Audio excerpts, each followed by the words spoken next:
Bet365, where winning is everything. By McDonald's of Michigan, try the new Sprite Berry Blast today. Your favorite soda is now topped with a smooth, cold foam. By Rally House Michigan, it's your city, it's your house, it's the Rally House. And by Steel, find your local Steel dealer at steelusa.com. Quite a day in Major League Baseball yesterday. Another cycle. We've had 4 cycles this year, Mr. Dirks. It's impressive. It's one of the toughest accomplishments for a hitter in all the game of baseball. J.J. Bleday did it yesterday for Cincinnati. Tristan Peters, Bryce Harper, and, of course, Pete Crow Armstrong. The year he's having, he has to be in this group. It's hard to get the triple for most guys, but to be able to hit a home run, the triple, and the double. Like usually I've even seen guys hit those 3 and not the single. Right. And we've seen guys have to stop at a base to try to get the cycle, and everybody goes, why'd they stop? They should have kept running. It's not a real cycle. It's a real cycle, people. One of the hardest things to accomplish in baseball, almost as rare as a no-hitter through history. Tigers and Kansas City Royals are wrapping up their 3-game set. Tigers trying to salvage one before going home for a big homestand.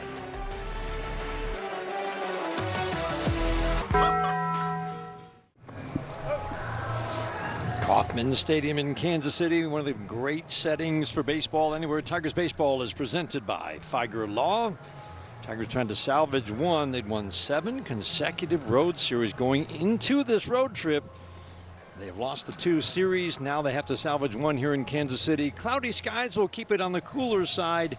80 degrees late August in Kansas City. We'll take it. Take that all day long. It can get 98, 100 here. But today the players are going to be nice and comfortable. The Tigers are going to have to find a way to salvage a game in this series. They're staring down a potential sweep against them, and there's a lefty on the hill today, and Daniel Lynch, who's pretty good. Take a look at that Tigers lineup presented by your Southeast Michigan Ford dealers. Daniel Lynch probably only going to pitch 4 innings, 15 to 18 batters. He's tough on lefties. So let's look to the righties, as you highlighted in the open. I mean, to me, it's Gleyber Torres and Hayu Lee can set the tone right from the start against this guy. And Eduardo Valencia in that cleanup spot, those are the keys because righties have the big edge against Lynch. But this guy's tough. That's why A.J. went ahead and stacked the order at the top with the righties. The lefties, he's a heavy sinker slider. It's been pretty devastating left on left. The 4-seam fastballs got hit by the right-handed batters, but you do have to contend with his changeup. Line drive into right, and that's how you start it. First pitch, ready, hit. Gleyber Torres singles, and we are underway here at Kauffman Stadium in Kansas City. So glad to have you along for the wrap-up of this 3-game series. Royals have taken the first 2. We look at the defense for Kansas City. A little bit different look today. No Caglione in right. Rave is fine in right field. Isbell has been patrolling center. Collins is good in left, and again, strong up the middle. Even with Tolbert at second base instead of Massey. Tolbert and Witt still a very good double play combination. Lee takes a strike on the outside edge. You see hitting 278, and it's 278 with solid extra base and home run power. We saw one of the longest home runs ever by a right-handed batter in this ballpark yesterday from Hayu Lee. He's got serious thump, and we've seen his approach. He works the ball the other way, can hit it to right field, right center. But when he got the head of the bat out on that sinker yesterday out of Michael Walker's right hand, he did not lay off of it. He punished that ball to left field. It was funny looking at Kevin McGonigal's reaction when you mentioned it to him today in the clubhouse. He's like 110 off the bat. And it was 110 and 446, the estimated distance on that fly ball. That's why you see Lynch being careful with him. Throwing that changeup up and away, hitting a couple spots. Staying away with a sinker, mid-90s. Take a look at that home run yesterday. Time for StatCast 3D, powered by Google Cloud, as we watch the flight path of this ball yesterday. That's a no doubt about it. It was hit loud.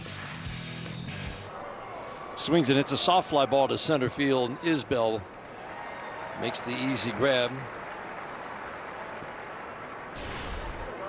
Now we're going to look at that flight path. Here we go. I mean, that's like a line drive, Andy. Yeah, it was. At That went 110 almost on the bat. 450. 446. There's not many that get hit up around where those fountains are. It would have went into the fountains if it was a little bit further towards center field. And if you drop one in the fountains, yeah, that's big dog power there. So lefties against this lefty. Daniel Lynch used to be a starter first 2 years. He was a starter in the Kansas City rotation. That was 2021 and 2022. Shoulder issues in 2023 led to a move to the bullpen by 2024. A season where he was up and down in the minor leagues to the major leagues throughout the season. Now the last 2 years in the bullpen. He has an ERA just below 3. This is over 120 innings and great consistency. Lefties in their 90 at-bats have hit 150.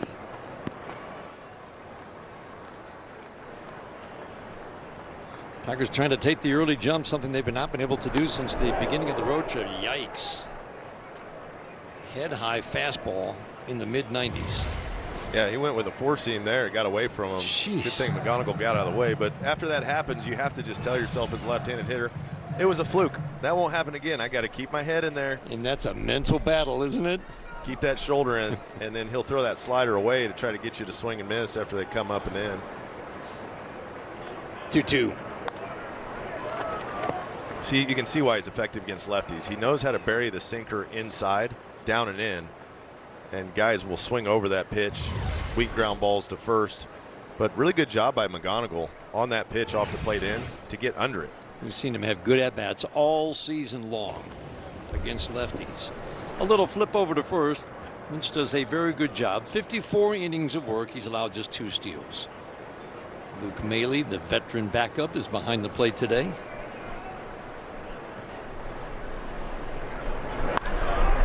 To the gap in right center field. That might get a run home.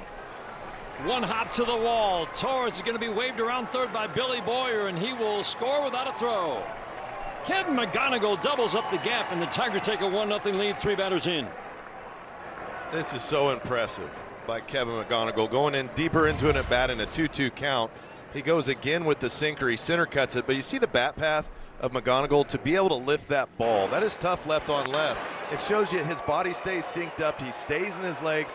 He didn't pull off of that ball at all, and it allows Gleyber Torres to get on his horse after leading off with a single.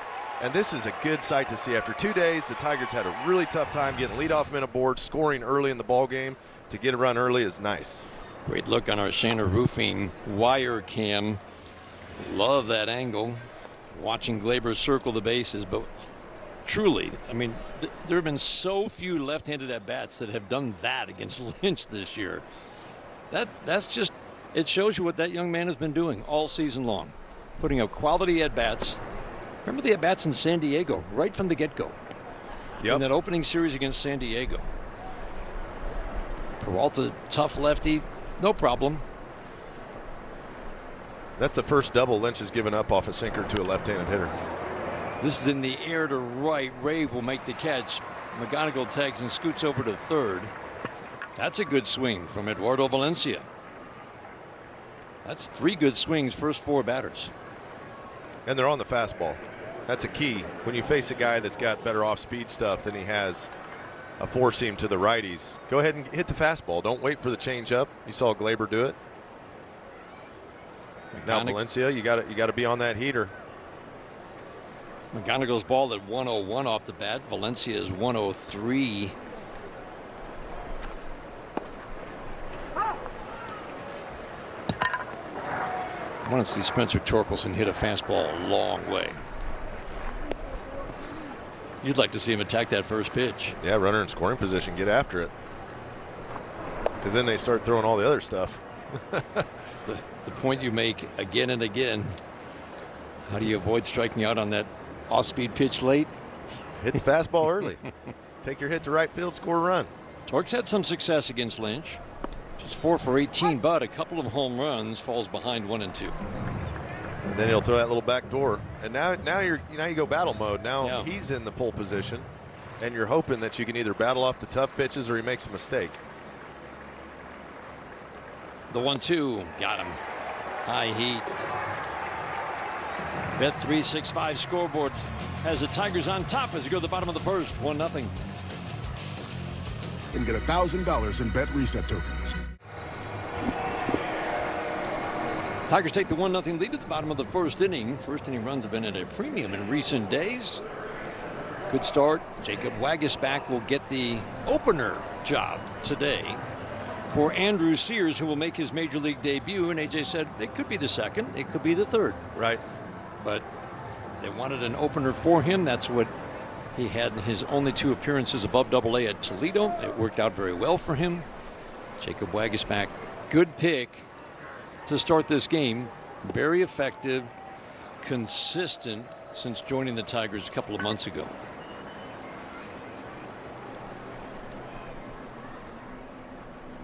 A little different look to the Kansas City lineup. Good cutter for a strike. That's a pitch that actually has been hit the hardest. A couple of early home runs off that cutter and then one in Pittsburgh, but it remains a big pitch for him. Especially against the righties. He can work that away from him because he's got that high arm slot. And you'll see the curveball is the 12-6 variety, but to be able to get a pitch type that will move away from the right-handed hitter, now they got to cover a little bit more. They got to cover a ball that comes away from him, the upshoot four seam. He's a pitch to contact pitcher, and the contact has been soft. Interesting that Matt Quatraro took a couple of lefties who actually hit lefties out of the lineup today, including Jensen and Massey. 2-2. Softly to third. Lee, a little easy flip over to Torque. 1 up and 1 down. Take a look at that Royals lineup today. Lofton in the leadoff spot. The guy you circle is Bobby Witt Jr. Pasquantino is up in that 3 spot because he's going to get to face a righty to start the day, but he does not hit lefties. Perez has been struggling, hit the home run yesterday, but he is very pitchable. He will chase. You don't really have to throw him many strikes. I just think what Bobby Witt Jr. is doing, the consistent production, there's not a whole lot around him in this lineup. Jensen and Caglione most days on either side, and they've been very good. Well, he hits pretty much every pitch shape well, and he hits lefties and righties well. There's not a guy in the big leagues that gives him fits. And that helps when you don't have as much protection in the lineup around you. He's elite. When the lineup gets thinner, and this lineup has been thin at times this year, teams can just target the guys who are the productive ones. Right. And I think that's what the Tigers are seeing right now without Riley Green. The most elite hitters always get the hardest matchups out of the bullpen, too. You're going to get guys that are really good against righties for a guy like Witt. But he's usually sandwiched in between 2 lefties, and that makes a manager have a tougher decision to say, Pasquantino doesn't hit lefties. So, like Carter Jensen, if he's in the leadoff spot, would you bring the lefty in?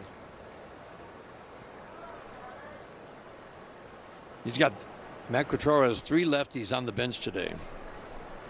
It feels like the goal for A.J. Hinch will be keep those guys on the bench as long as possible. Check swing, 3-2.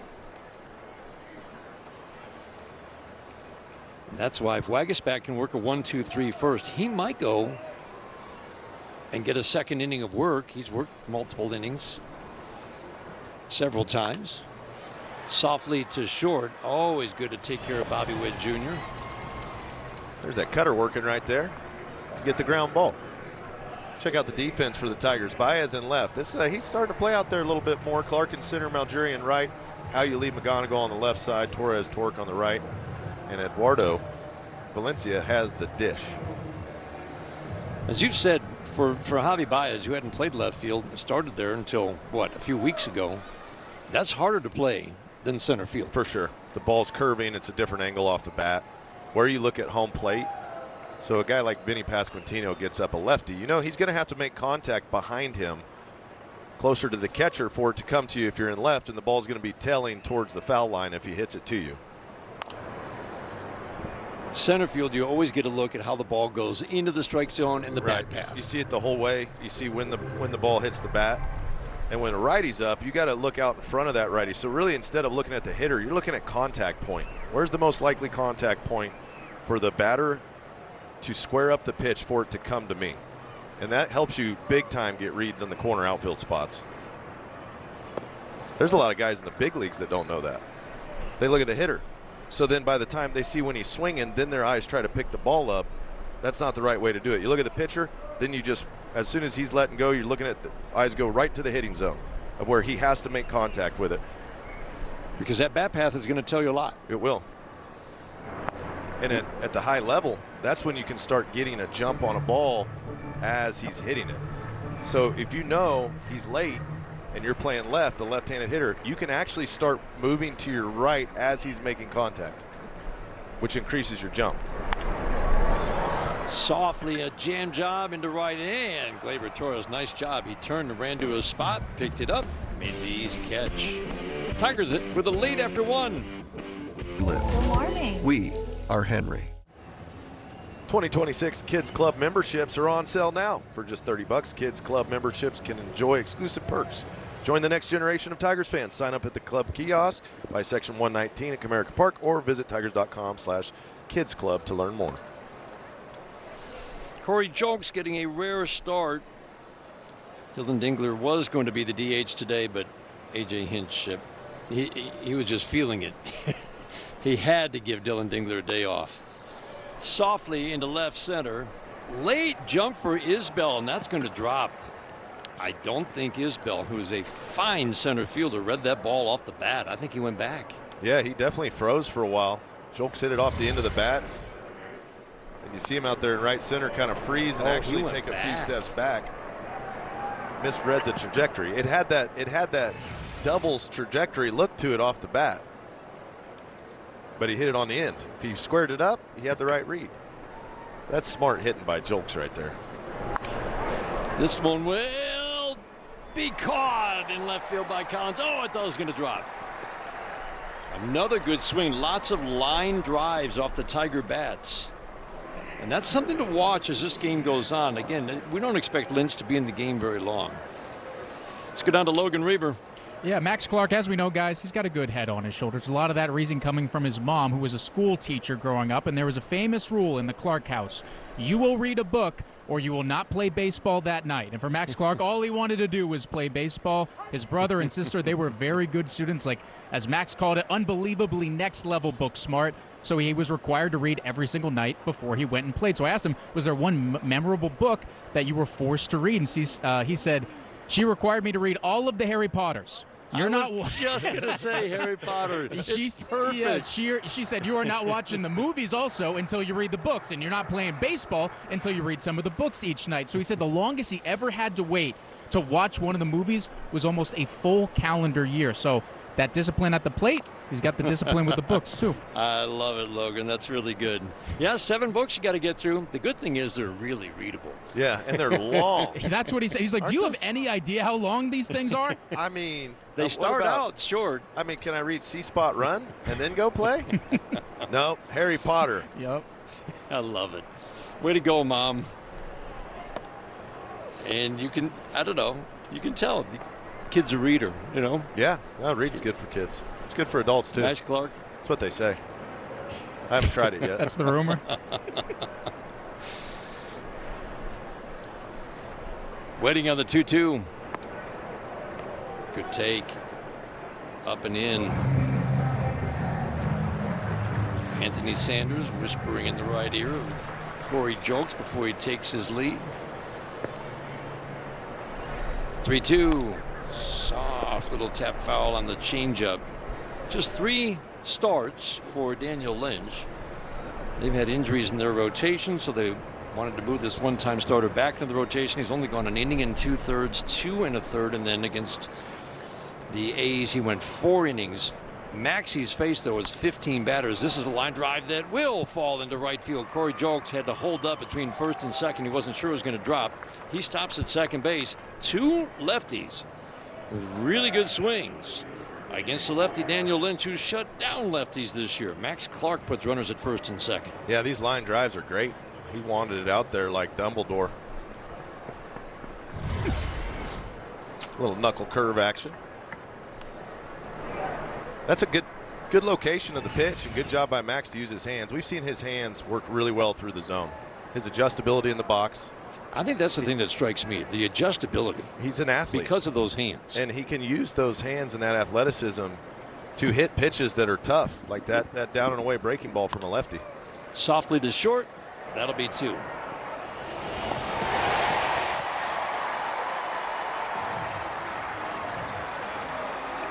(6-4-3), inning-ending double play.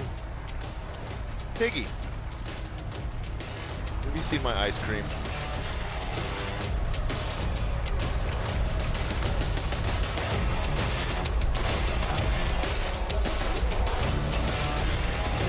Skyrizi, the #1 prescribed biologic in Crohn's disease. Jacob Waguespack will start the 2nd inning. Perez, Collins, Rave to face him. What is that, like a number 22 pencil he's swinging? It is. That thing's got an eraser on it. Is that legal? Can you have a rubber end on the bat? I think when you cue it off the bat, it deadens it just a little bit better. Softly into right, and Ben Maljury dove, but Salvi will take it. Yeah, that's what happens when you got rubber on your bat. Deadens the blow. I love Players Weekend and the bats that we are seeing, but I think the pencil's my favorite. That's the most unique one I've seen. I think there's kids that they make aluminum bats like that. I've seen some kids rock those in Little League. We're celebrating kind of back to school here in Kansas City today. Literary Day, children's book characters here, and Salvi acknowledging the day with a pencil bat.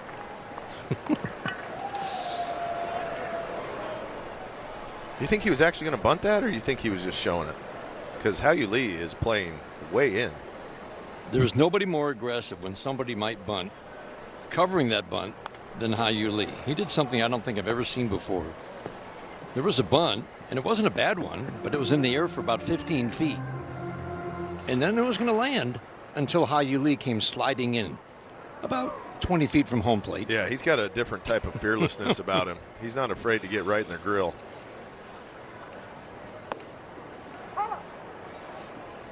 That will be challenged. Pitch called a strike. Batter's challenging. Challenge powered by T-Mobile. Calls confirmed. Kansas City loses their challenge. They have 1 remaining. So instead of 2-1, the count is 1-2. That'll make you rethink your life, too. If you're like, oh, that's for sure a ball, and then it's a strike, you go, holy smokes. Am I too far away from the plate? Changeup bounces to make it 2-2. Collins much better as a left-handed batter. As we said, the goal is to keep those lefties on the bench as long as possible for A.J. Hinch. So Ty Madden is up and throwing in the Tigers bullpen, not Andrew Sears, who will be making his debut at some point today. Backdoor cutter gets Collins. That's big a smart, first out. Smart pitch call right there by Eduardo after he challenges a pitch that's away, and it was clearly a strike.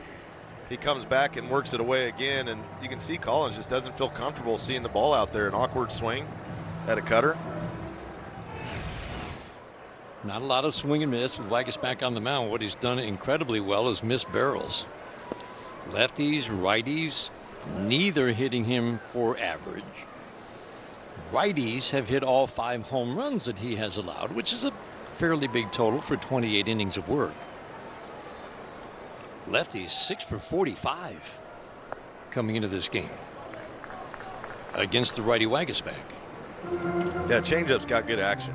Definitely the hitters have to contend with the downward action on the changeup, and from his arm slot, that fastball rides up. So you're covering the fast one up and the slow one down.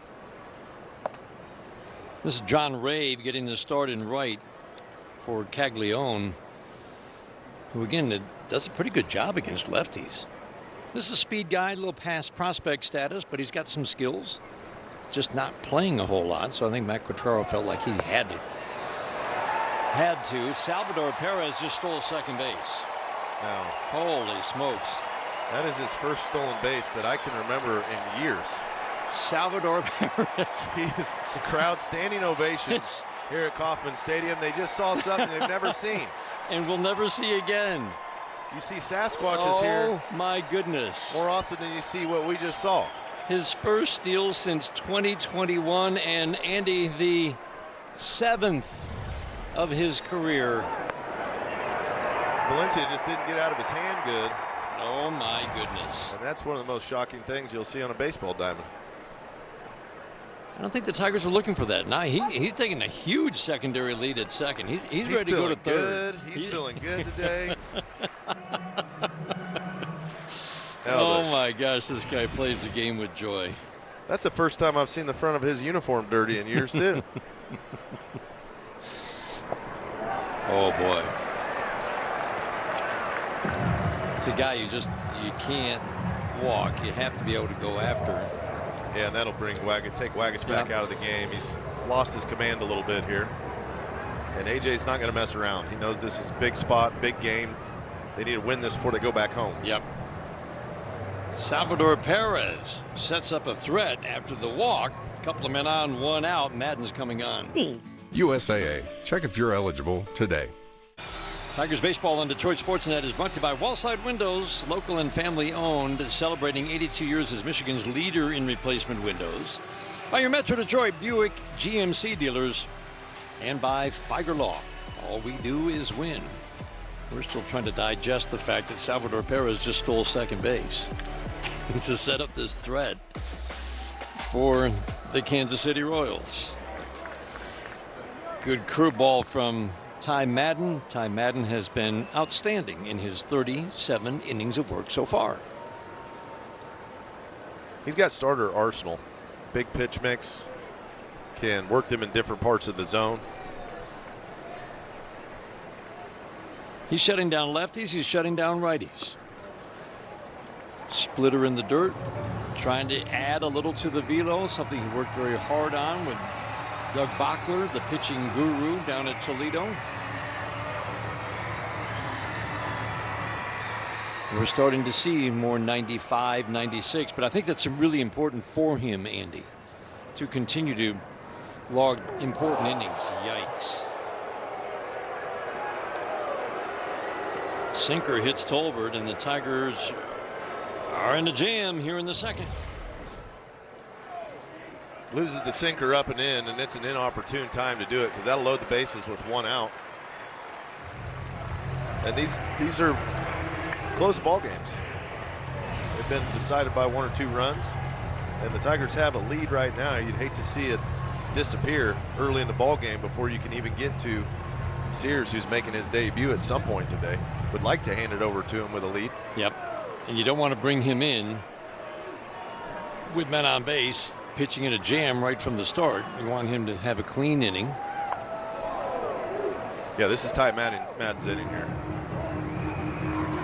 And this is a guy you have to attack. Backup catcher, Luke Maley. Not known for his hitting, never really has been. He's here because, like most backup catchers, he's got terrific defensive skills. Quickly 0-2. Now you got a pitch to go for a punch out. See that? Plenty of swing and miss in this bat.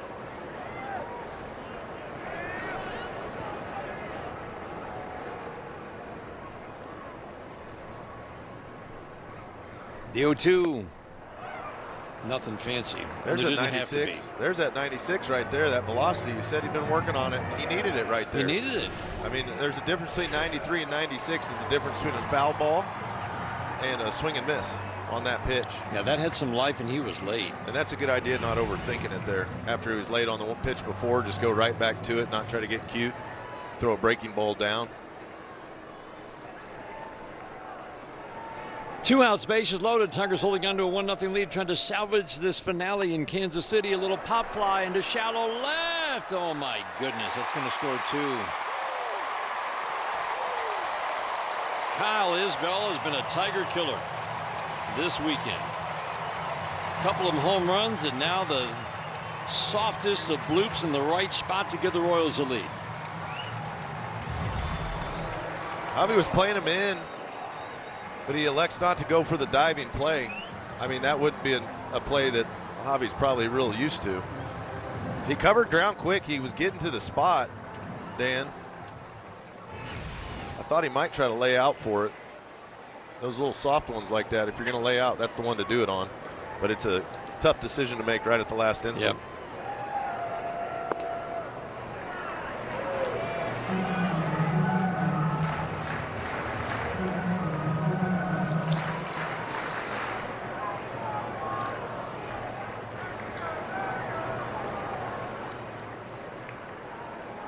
Runners at first and second for Lofton. This is high in the air to left. It's deep. Baez at the wall. Gone.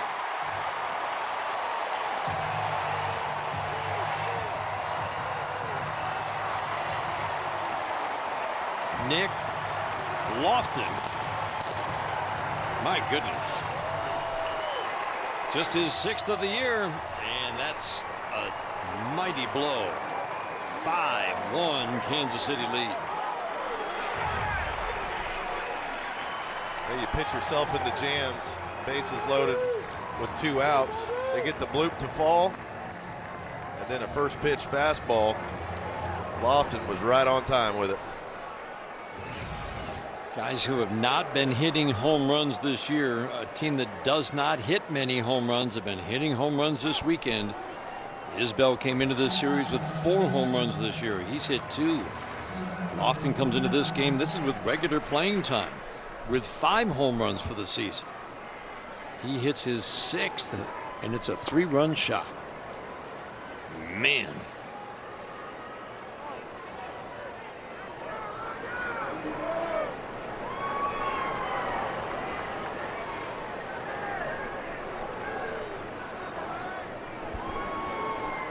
Matt Quatraro juggled his lineup. Knew what he was doing, didn't he?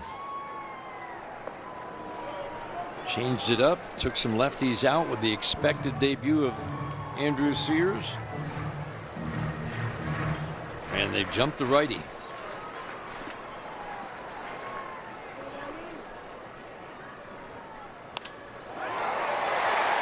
Hanging breaking ball. Fortunate that it's just a single for Bobby Witt Jr.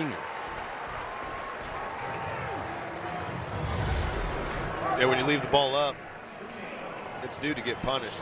And Witt hits a hard line drive to left. Chris Vetter's going to come out, try to settle Ty Madden down a little bit. It's never fun when you're a pitcher, and it feels like you throw a few good pitches, you're about to get out of it, you give up the bloop, and then the wheels start falling off. Guy hits a 4-seam fastball the very next pitch. Then Bobby Witt going into the game, split her up, he hits it. See if he can slow his adrenaline down a little bit. Not a hard hit ball in this inning until the Lofton home run. Now a message from Figer Law. At Figer Law, every case is personal to us, and we won't stop until we bring home the win. Figer Law, all we do is win.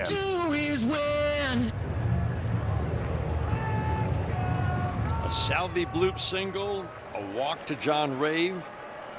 End of the day for Waguespack. Hit batter, another bloop, falls, 2-run score, and then the Lofton home run. Cutter under the bat of Pasquantino. He has also homered in this series. He has not been hitting with power this year.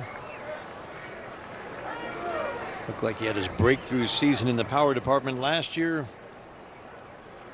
It's been a big drop in the power department this year.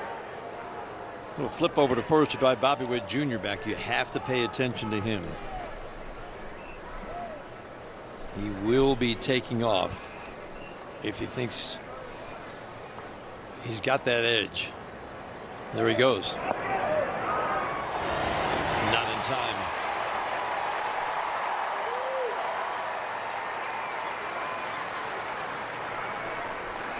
Valencia didn't really have a great opportunity to throw him out. Now Madden's got a high leg kick going to home plate, which makes him a little slower, and Witt got a good jump. See how fast he is, that first step move? That first step is so fast. If that ball's down, it'd been close. It would have been close.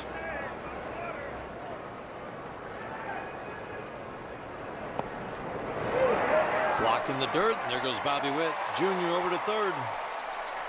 There aren't many who go on that ball. That didn't get very far away from Valencia, but that's the dirt ball read. Yeah, good as soon base as runners. he sees a kick, yeah. he's off. Little Superman dive into third, and no even reason for a throw, but you see, it's all about the jump on that.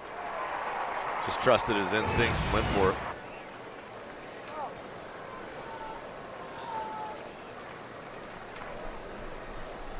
Looks like Tom Hanahan has a bug in his eye or something.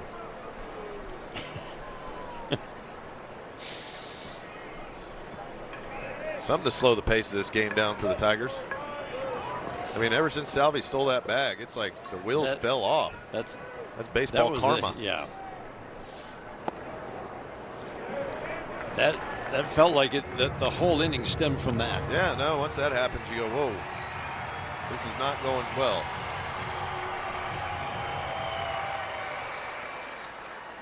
Two, the count on Pasquantino in a 5-run inning. The Royals on top by 4. There's 95, but away. And now it becomes, well, this is Madden's game for the next several innings. You would think. Right. Do you want to bring Andrew Sears into a 5-1 game? Nobody's throwing in that Tigers bullpen.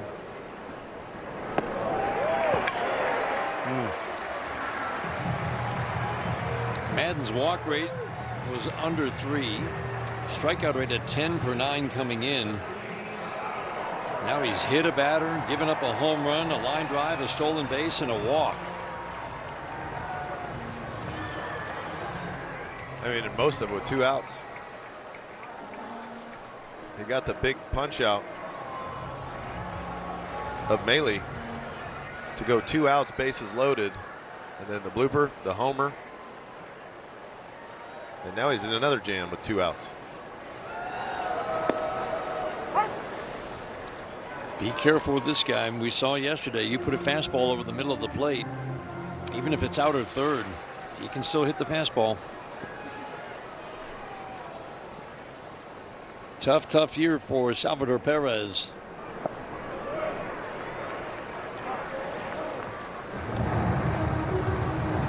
Will not walk, although the Tigers have walked him 3 times this year. I think that goes, there's certain at-bats that he'll take until he gets a strike. And sometimes you fall behind 2-0, 3-0.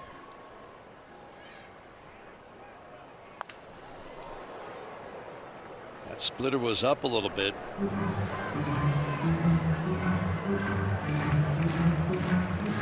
See if he can get a punch out here.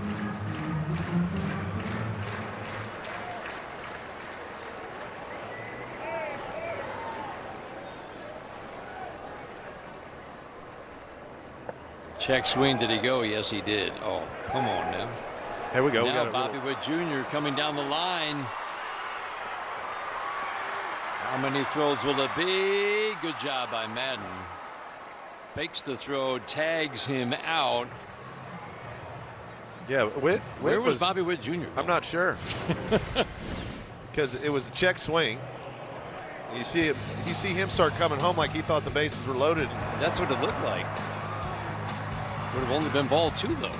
Yeah, I think he thought he struck out and he's going back to the dugout. Or call Sam.com. Top of the order. Tigers have some work to do if they want to salvage the finale here in Kansas City, down by 4. 10 men to the plate, 5 runs for Kansas City in the bottom of the 2nd. Line drive single for Gleyber Torres. First time up.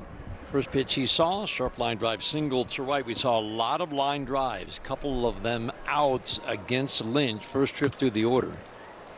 This is in the air to right and playable for Rave. Onto the track. Boy, that ball went a long way. Well, if the Tigers score 3 runs or more in this game, you know what you can do. Go to Arby's. Visit a participating Arby's location tomorrow. Right. And most of them do participate. I've surveyed around the state. I have yet to find one that doesn't. Right. That'd be a abnormality. And don't tell anybody, but sometimes you can sneak in day of And they'll still honor it? Yeah. That's great. Free curly fries. I won't tell anybody. No, don't tell anybody. But they're like, yeah, we'll do that. High in the air, deep to center. Isbell going back, and he'll have room. Hao Lee hit another ball hard, and it's the second out of the third inning. Man, the Tigers not getting rewarded for some really good swings against Lynch. Well, baseball is just not a fair game. The Tigers come out and are hitting them all over the park, hitting them to the warning track. Nothing to show for it so far this inning. Orioles get a couple of bloops. Yeah, you get the bloop off the Isbell bat. Off the bat. That's the game. You know, and you know when AJ will talk about that inning particularly, it'll be the walk. It'll be the hit by pitch. Mm-hmm. It'll be the stolen base. That's right. It'll be those little things that you can control. Yeah. Manage the strike zone. You know, you don't put yourself in that position if you manage the strike zone. And worst case, make them hit it to get on base. This one's deep to center, but again. Are you kidding me? 3 good swings. Isbell is there. 96, 102, and 102 off the Tiger bats, and a 1-2-3. Smoothie Cafe. Eat some good. In our Henry Ford health injury update, as we talked about the debut of Andrew Sears on the way on this day. With that coming the optioning of Emmanuel DeJesus, and the team also DFAing James Outman on this day. So as we still await to see that debut of Andrew Sears here, guys. He's getting loose again in the Tigers bullpen. And there's a pretty good chance if we start to see him throw momentarily, which I think we will. Could be this inning, but might line him up. I bet they let Madden go another one just to try to get through as many innings as possible.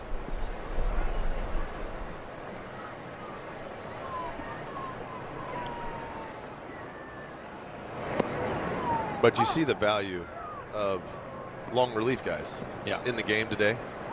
You know, when Drew Anderson, a guy like Drew Anderson, moves to the starting rotation, you try to fill that hole because Drew is supposed to be, and at times it worked out well. At times it was a little bit of a struggle to get him through multiple innings. But you think of the Tyler Holtons of the world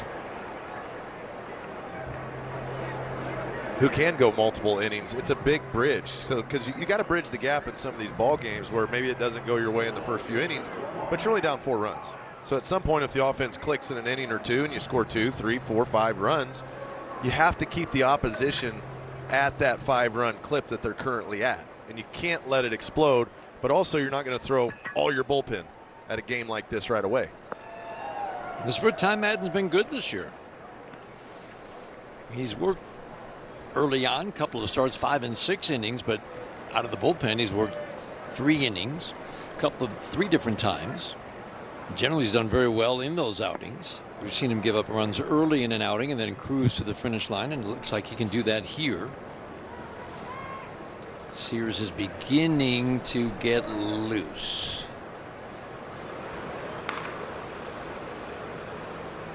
Look at the bottom part of the order.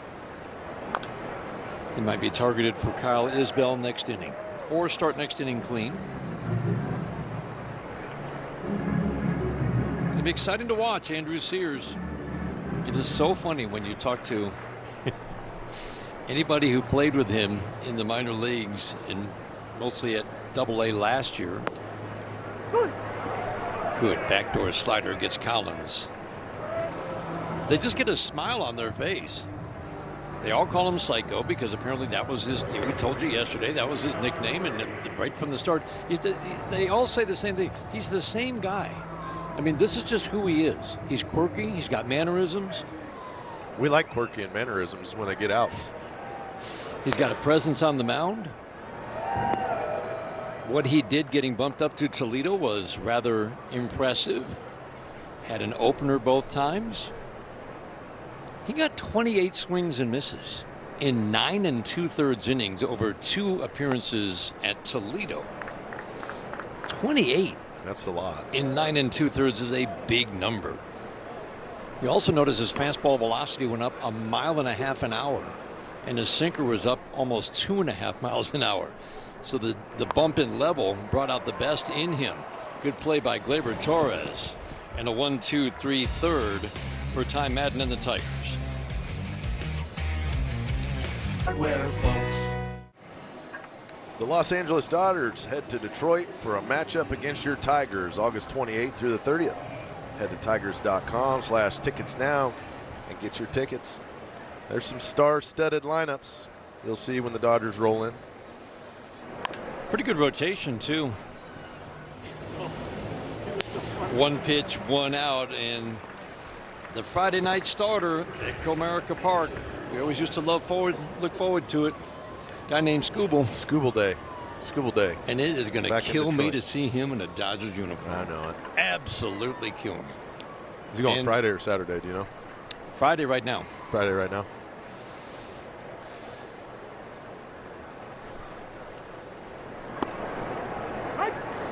It's the sobering reality of the business of baseball. It's a rough one. Ohtani was in the rotation earlier this year. He has not pitched in quite some time. The way he started the year was like, okay, I've done the MVP thing now. MVP and Cy Young, we can do that, right? But he has not pitched in a while. He was very good. Pop up to center field. The outs are coming really quickly, and that's a big deal for Daniel Lynch because the most pitches he has thrown in his 3 starts is 45. So they very much are watching his pitch count. He might have gone to 55 today, but he's just gotten 5 outs over the last 2 innings on 9 pitches. Yeah, but three, 4 balls, I mean, hit pretty well. So it's not like the aggressiveness is where the Tigers want to stay. They just got to get those hits to fall. 2 balls to the warning track last inning. 1 medium line drive that got caught in center. Everything hit hard. Corey Julks had a little flare hit his first time up.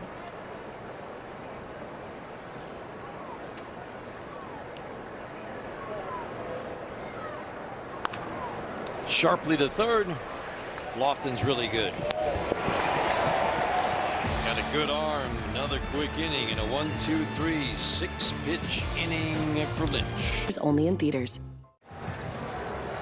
The 7th Tiger to make his major league debut. The first pitcher, Andrew Sears, takes over on the mound here in the bottom of the 4th inning. I'm really looking forward to watching this young man.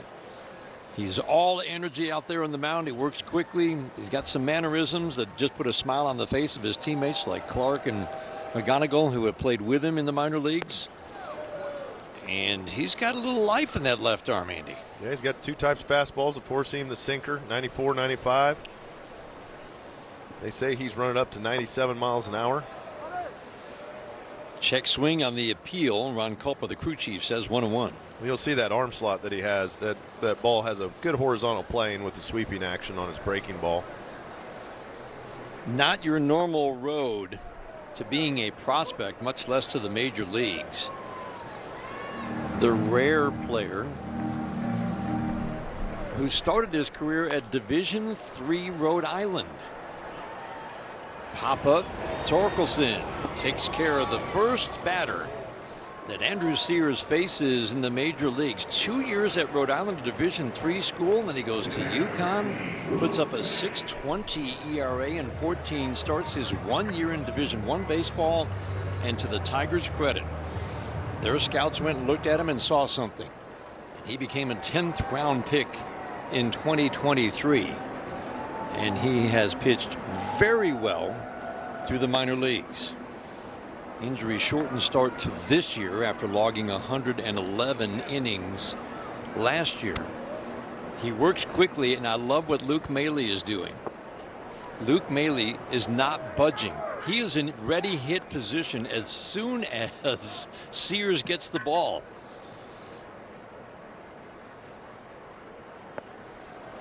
Two and one. There's a little cat and mouse game there. He saw how fast he was working against Tolbert. Said, "You're not going to do that to me." Popped up. Lee. 2 outs.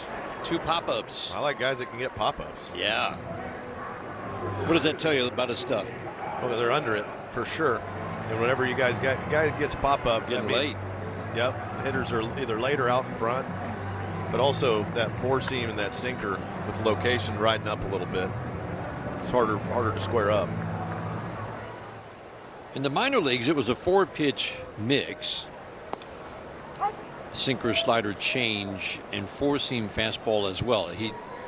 Again, this was just the 9 innings at Toledo. It was heavy sinker, slider with the occasional changeup and four-seam fastball.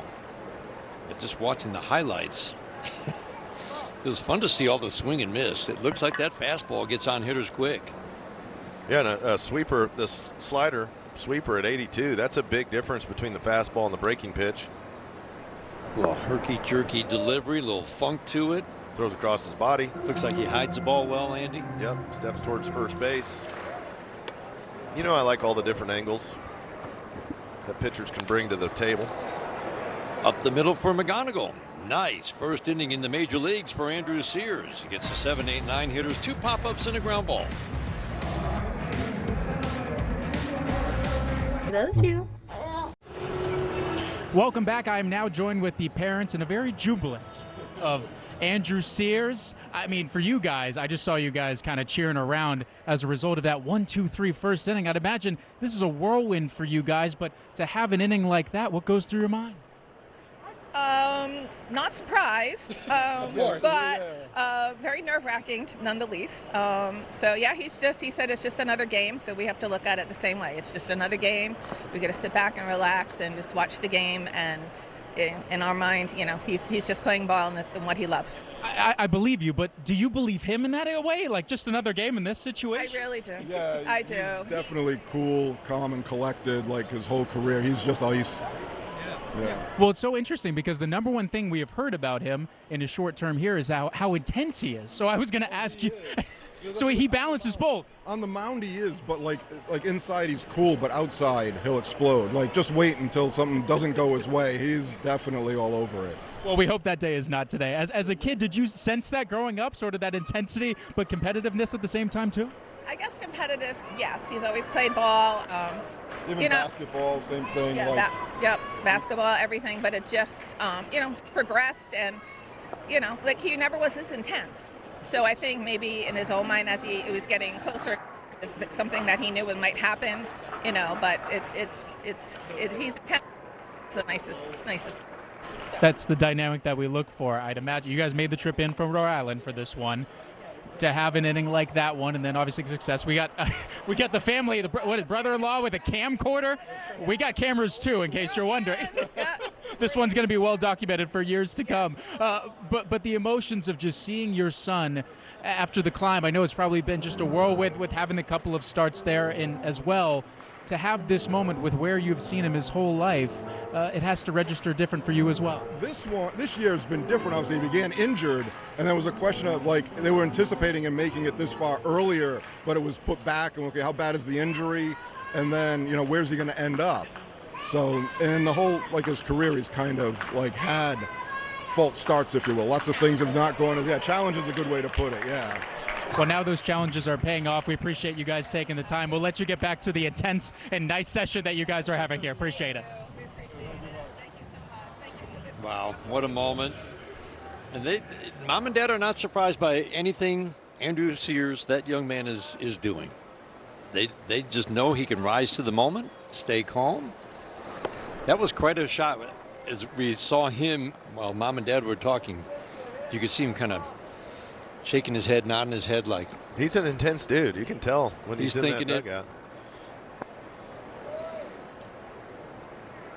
It'll be interesting to see, because this is his debut, so he's got a ton of adrenaline flowing through his veins. But as this outing continues, if there's any other fun stuff to watch, any quirks, his dad was like, yeah, wait till it doesn't go his way. Like, well, what's that mean? Does he turn into the Hulk? Does he turn green and just rampage? Wouldn't that be something? That'd be a highlight. Yeah. We've seen across Major League Baseball, you see that left-handed pitcher for the Mets that strikes a guy out and he jumps up in the air? Oh, yeah. That's a show. Yeah, show. Jeffrey Young. It's interesting to think. If I played and the guy did that. How would you feel about that? Would it make you feel bad? I think somebody would charge the mound. Would you feel sad if a guy celebrated like that after striking you out? I'm trying to decide at what point we start embracing and liking certain elements that you see, and at what point you go, that might be a touch too far, you know? Because it's the players. The players are the ones out there playing. Yeah. And if it's always to the opinion of the players, yeah. I would defer. You know, if they're cool with it, okay, great. You know, because remember what it used to be if you looked at a home run. Oh, man, that was very, very bad. Now, if you don't look at your home run, you get made fun of. But if you hit a 446-foot bomb, like how you lead, yeah. And he didn't even stand and admire long. You can go ahead and admire that. Right. No, I agree. Matt Quattro's heading out to the mound. That will be the end of the day for Daniel Lynch, right about the time we thought it would be. Pitch count approaching 60 after 17 batters. Royals going to their bullpen with a 4-run lead. We're in the 5th. We do is win. Time to spin the wheel. My favorite time of day. Time for the Carhartt Tiger of the Day. Spins and it lands on Johnny Barbado. You remember this guy? 7 games of the Tigers in 2018. Kind of a forgettable season. And, well, it wasn't exactly a memorable 6 2/3 with the Tigers. But how about that? 4th Yankee all-time with 3 or more strikeouts and 0 walks or hits in his major league debut. That's something you can write home about. Sure. You tell your buddies back home, hey, did you know? I am the only Yankee. My favorite yesterday was the only pitcher ever to have 2 sacrifice bunts in an inning. Javi swings and misses. Mason Black is on the mound. Johnny Barbado, 3 years in the major leagues, 48 innings with the Yankees, Pittsburgh, and Tigers, 2016, 17, and 18. Mason Black is making his 16th appearance of the year for Kansas City. Baez fouls a slider out of play and falls behind 1-2. ERA is okay at 3.70, but 19 walks, 19 strikeouts in 29 innings. This is an opportunity to create some traffic on the base paths. Max Clark takes off. Soft tap foul, put a little pressure on this Kansas City team. The bullpen has really shut down Tigers hitters the last 2 days. It's a gettable bullpen overall, though. It's absolutely. The Tigers need this offense to bust out a little bit. They've been pretty quiet the last few days. 7 after a huge surge. 22 base runners in the first game of the road trip in Pittsburgh. And there's the last 4 games, just 7 runs on 21 hits. And the biggest thing is they're just not creating any traffic, putting any pressure on the Kansas City pitchers. Down the right field line will stay fair. Fair ball into the corner. Max Clark, full head of steam around second, will be held at third. Javi Baez with a double. Put runners at second and third with 1 out in the 5th inning, and the lineup turns over for Gleyber Torres. There's a little pressure right there. I'll be going up to get that high little sinker. That's a good job by Javi, staying inside the baseball, hit it down the line, and Max Clark could be unleashed. A little closer ball game. I think they'd have sent Max there. He would have, yeah. I don't think there's any question. No need to take a chance down 4.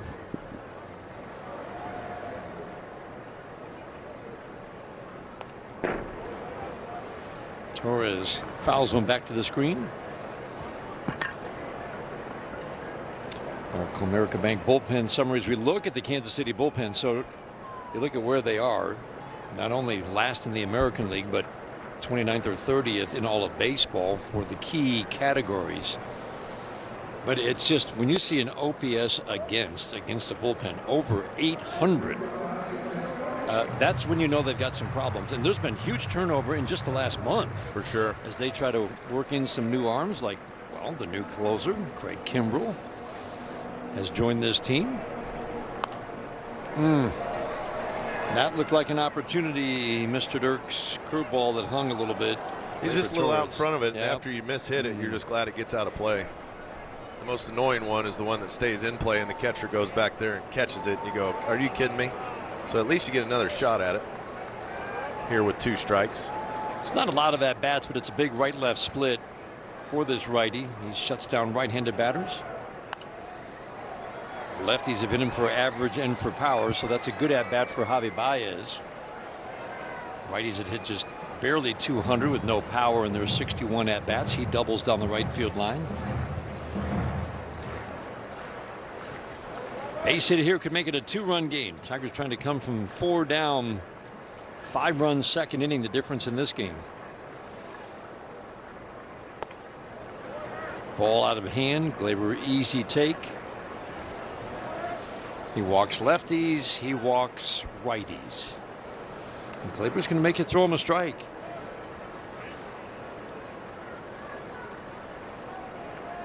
Yu Lee waiting on deck.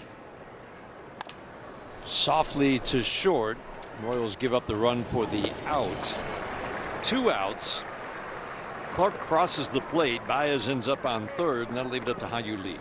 That's pretty aggressive base running by Javi right there. The ball was in front of him, but he went ahead and took third anyways.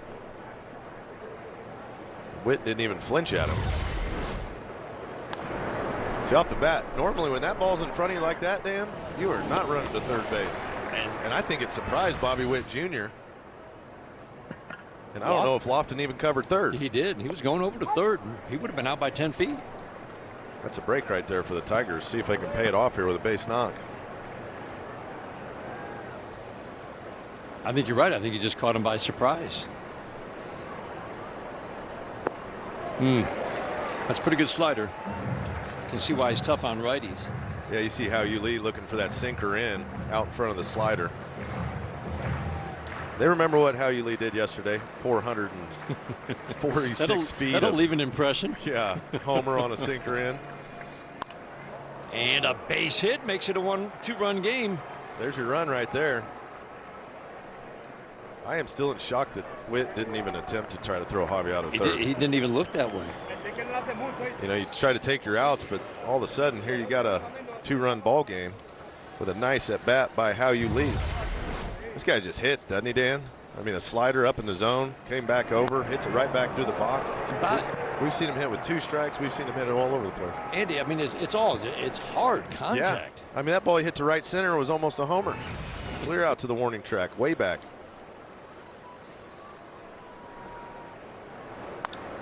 We got to go fly ball to right, deep. Back is Ray, and he's going to run out of room. Gone. Kevin McGonigal ties the game. Number 14, a 2-out, 2-run shot in the 5th. Well, we asked for the offense to turn it on, and here they come. Big inning right now. You get the 2 outs right here. Kevin McGonigal with the blast way back to right field. That'll get a little energy going in that dugout. Oh, breaking ball down. He stayed on it beautifully. Beautiful. That is a nice swing. Back-to-back by 2 of the rookies. 2-out RBI hit from Yu Lee, and then Kevin McGonigal follows it up with a 2-out first pitch curveball, 2-run homer. Ready hit. I love it. Yeah, you know he's not looking for curveball there. He recognizes it out of hand, and then he stays with it. That's it. Once he recognizes it, he likes it, you attack it. Right. When you're timed up for the fastball, that's what it allows you to do. Yeah, and you know he saw that little hump out of the hand on that 12-6 breaking ball. And he reads pitches. I mean, it feels like, hitters have different abilities to do that, right? It feels like he has not supernatural, but a elite level. I would say supernatural. Pitch recognition ability. It's not natural to be able to recognize pitches the way he does. I think that's actually good. All right. For sure. I'll go supernatural with you. I don't care what anybody else says. But, I mean, all year long, that's what we've been watching. Yeah. No, his at-bats are quality. He understands situations very well. And when he makes mistakes, he doesn't beat himself up. He just gets to the next at-bat. Right. Yeah, makes a mistake in the field. Okay, move on. AJ was talking about all the things that have led to the consistency, and he said it's just in his DNA, a certain mentality that allows him to maintain the discipline and performance at a really high level. It's a daily routine that he's had to learn, right, at the major league level. For sure. I mean, this is a lot of baseball. He's never played 90 games in a season before. He's going to play in 150-some this year. This one's deep to right center, but playable for Rave. He'll make the catch. Good swing for Valencia. Lee with a 2-out single on an 0-2. Kevin McGonigal ties the game, jumping a first pitch curveball. We head to the bottom of the 5th in a 5-5 game. With Bet365. Time for Chevy's strongest players, and today the Tigers players are stronger than the Royals. With 12 hard hit balls. Sometimes that can be a little misleading because you'll see a ground ball 105 off the bat, but if it bounces 5 feet in front of home plate, I'm not counting that as a hard hit ball. You can go ahead and categorize it. But I'm interested in the ones that are in the air, and most of those off the Tiger bats today, Andy, have been in the air. Yeah, they've hit the ball well. Good approach. Hit it all over the field. And eventually, you keep hitting it good, you're going to score some runs. And they put up a 4 spot in the top of the 5th. Lee has hit a ball 102 and 98 in his last 2 at-bats. McGonigal 102 and 103. On StatCast, you can go to their page on one of their pages. Be careful. You can get lost down a rabbit hole. yeah, you can. On Baseball Savant. It's dangerous. But it's fascinating to look at their chart of launch angle and balls miles an hour off the bat and see what the average distance is and what the hit rate is. Just know that the reason they start hard hit rate at 95 miles an hour is because batting average starting at 95 starts to jump from league average to 280. A couple miles an hour later, you're over 300. A couple more miles an hour off the bat later, you're over 400. By the time you get to 100 miles an hour off the bat, the average 100 mile an hour off the bat or better, you're hitting 400, and then it becomes 450. It's amazing. That's why it is worth looking at. You continue to hit the ball hard. It's a very good sign for you as an individual and as a team.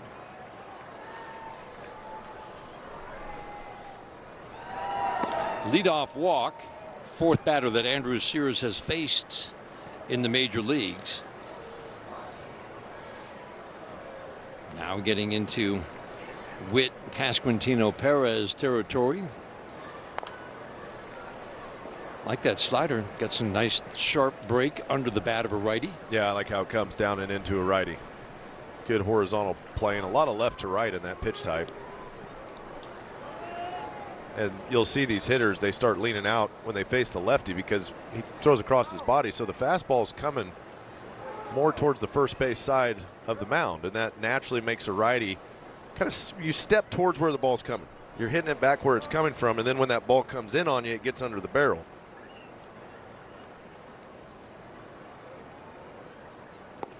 Nice slider.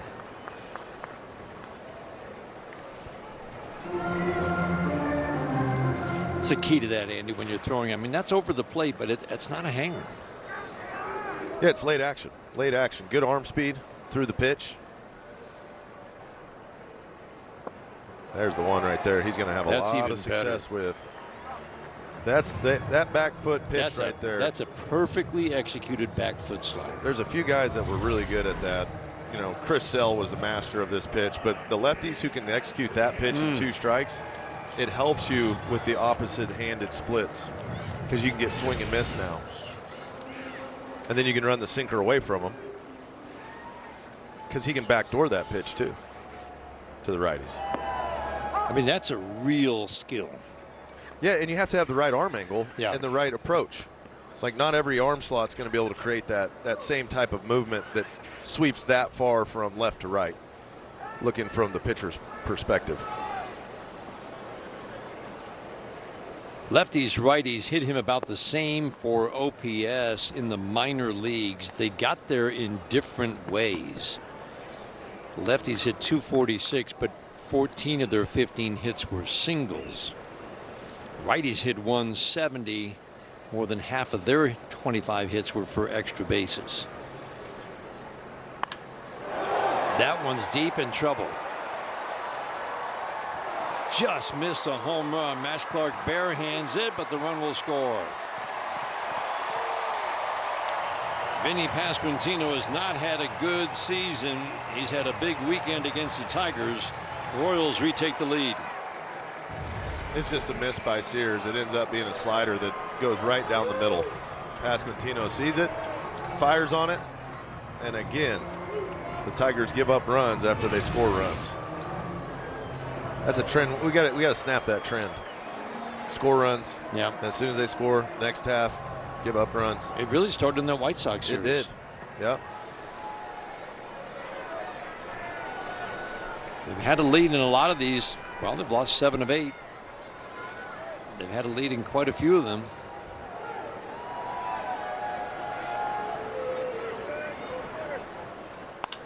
Perez, that's going to be an extra base hit. Change up middle. That's his 4th hit of the weekend. 7-5 Royals. Yeah, this is just a location issue for Sears after the slider was up. Now the change up middle. That just does hit her a favor. When you leave the off-speed stuff down the middle, it tends to get hit pretty hard. But this is also a debut, and adjustments need to be learned and adjustments need to be made. Understanding what pitch locations where to who.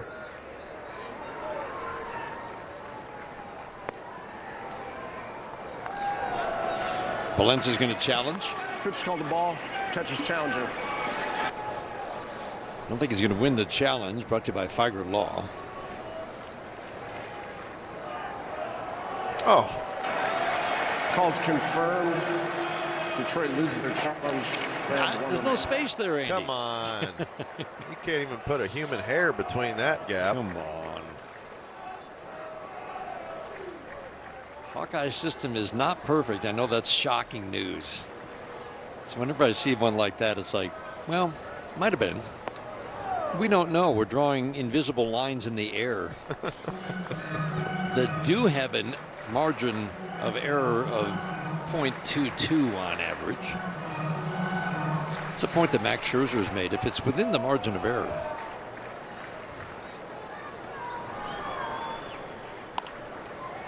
Softly to short. Little bobble, but McGonigal takes care of Isaac Collins.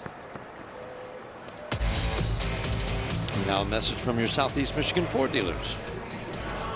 Lease a Ford F-150 for $399 a month for 24 months. Or returning AZ Plan lessees can lease a Ford F-150 for $299 a month for 24 months.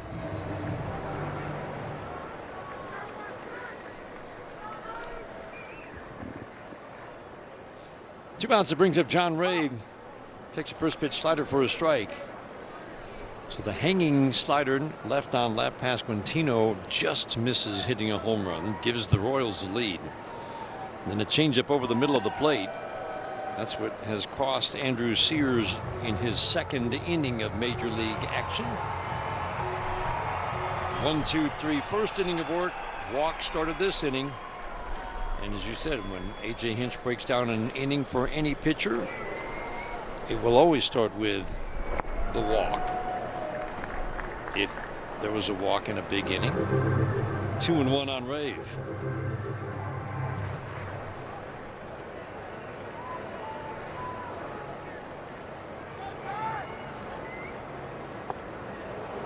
Slider under the bat. Only 60 innings, a little more than 60 innings above A ball for this young man. Injury shortened start because of bone spurs in the left elbow. When you look at his appearances at Double-A, it was a lot of 3- and 4-inning appearances. Tigers will try to keep him extended, but he has not been really fully extended beyond 4 very often. In the air to right, way back and gone.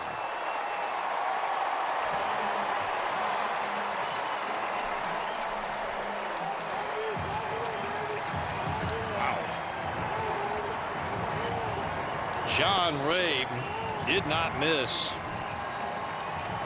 Slider that hung again. And the Royals have answered the Tigers 4 with 4 of their own.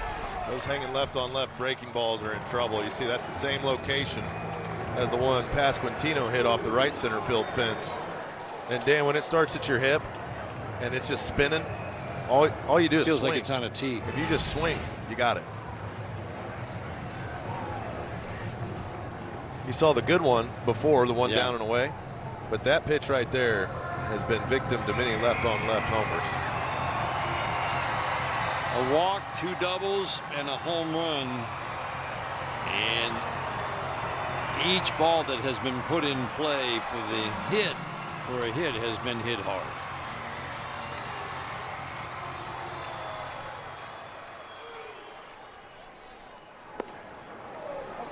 Back to the fastball, gets a swing and miss.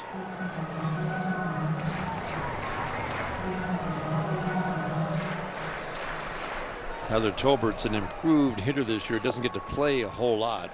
Fastball misses. Showing more plate discipline this year. Hitting .290 coming into this game. Swiss Army knife for manager Matt Quattraro. Getting the start at second today. Got to start in left field. In the game yesterday. Velocity's been cruising 93, 94 for the most part for Andrew Sears. Again, everybody said he can get it up to 97, 98 even. 3-2 after the foul on the slider. See if he can do that back foot slider one more time to get a swing and miss. Boy, the inning started with such promise even after the walk, but to get Bobby Witt Jr. on a back foot slider, swing and miss. For your first major league strikeout. Felt like he was going to be able to overcome that walk with ease. Popped up. Ben Mulgeri is tracking it. He'll stop to make the catch. Heavy damage. Royals answer the Tigers 4 with 4 of their own. Back to a 4-run lead. Be all in and become a season ticket member today. 2027 memberships are available and include exclusive benefits. Begin your journey at tigers.com/memberships today. Well, the offense is going to have to do it again. From the highs to the lows, 4 runs to tie it up in the 5th. 4 runs for the Royals to untie it in the bottom of the 5th. Torque, Jokes, Mulgeri. We'll say it again. This is a bullpen you can come back against. It definitely is. It's a tall task after you score 4 in the 5th to come back and have to try to do it again. Torque was in a really good stretch. He was just hunting hits. And for a long time, he was hunting. And they were falling. 24-game stretch where he hit .320. That was over 80 at-bats. And it wasn't a lot of home runs. It was just a couple of home runs in that stretch. Been a little quiet the last few days. Drew 3 walks in game 1. Almost clipped his jersey with that.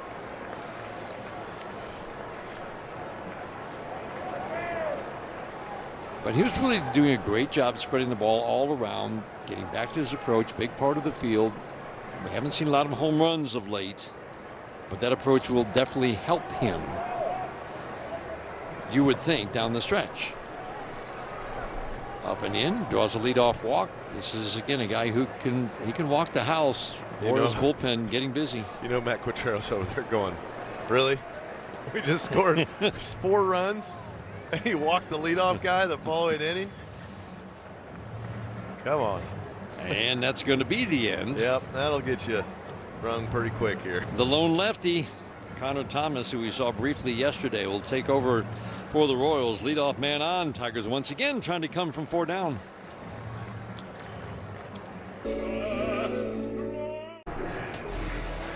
Cast is presented by authority of the Detroit Tigers and may not be reproduced or retransmitted in any form, and the accounts and descriptions of this game may not be disseminated without the express written consent of the Detroit Tigers.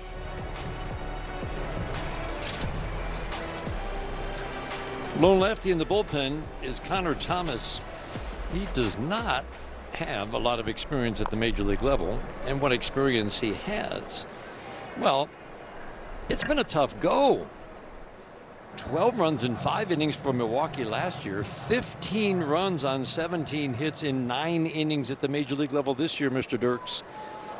Yeah, four-seam sinker change. He'll throw that sweeper right there to the lefties. Quite a little bit, but he's one of those guys, pretty normal approach against him. Shows the ball well. Not a tall guy. Callahan pinch hitting for Corey Julks. Fouled on the first base line. As you might guess, with a guy who's given up 29 hits in 14 innings at the major league level and 27 runs, he does not get out lefties or righties in his limited time in the major leagues. This is not a tough at-bat for a lefty. Heck of a take. I always like lefties that start clear on the third base side and then come straight down the hill. They negate any angle that would improve the left-on-left situation. Yeah. And some guys, they have to pitch over there to throw strikes and be consistent throwing strikes. But those guys, you could always see the ball so much better as Callahan just gets poked in the elbow with that changeup. And I've never understood, like, if you're struggling at a level, why wouldn't you try to move on the mound a little bit? See him get hit in the back elbow, so another base. Here we come. You know, might as well. We know this bullpen's not great. You got to take advantage of not close to being great. But this is your one lefty, and he can't get lefties or righties out. But I never understood, if you struggle getting lefties out, why wouldn't you move over and pitch from the hitter to hitter? You can move over, right? Righty lefty. There are some guys who do that, not many. Uh-oh, this is trouble. Oh man, that's a really good third baseman who just booted a double play ball. Oh, that's a break the Tigers Forgot need to in get out one. This type of game, Dan, you never know what can happen. Lofton comes in and just tries to catch it on the normal hop. He had the ball. It squirted out the end of his glove. What does that mean, Andy? That means he probably doesn't have get that thing formed up. If the ball goes in the pocket anywhere, you need it to stick in there. Yeah. You do not want anything coming out. I think it's because he was trying to slow down to go back to the bag, and his hand came up quick. Bases loaded, none out. It's time for your Bet365 odds update. See if Max can get his second hit of the day. See the over and the under.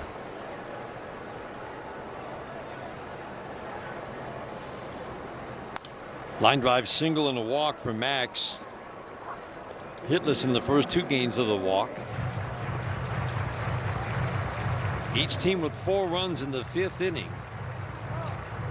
That's why the Royals still have the 4-run lead, but Tigers with an opportunity to get right back in this. Sharply. Interesting choice for Bobby Witt Jr. Dan, we're seeing some of the oddest baseball right now. The double play is the one you want there. We saw Javi run in front of him, and I know he's a great player, but it doesn't mean that mentally he's making great decisions with the baseball. But that's another break for the Tigers to not try to execute a double play. I know Clark can fly, but he hit that ball hard. That got to Witt. Oh, you had a in chance? a hurry. You had a chance? He elects to go to third, so that'll leave a couple on for the Tigers with 1 out as they make a pitching change. Matt Quatraro saw him face 3 batters and said, you know what, that's it. That's all I want to see. He's going to his bullpen again. Javi Baez coming up. A run in. Tigers down 3. Included. Tigers baseball on the Detroit Sports Net is brought to you by Menards. Save big money at Menards on all of your home improvement needs. By Amazon, spend less on your kids for back to school. And by your local Toyota dealer for all Toyota offers. Visit Toyota.com. Kansas City, Missouri. Tigers and Royals wrapping up a 3-game set. The ex-Tiger John Schreiber on the mound. Zach McKinstry will pinch hit for Javi Baez. Lefties, as we told you the other day, have a huge edge against this righty. And Zach McKinstry had a good swing against him the other day. Yeah, last time he pinch hit, He got a sinker out over the plate on the first pitch. Hit a double to right center.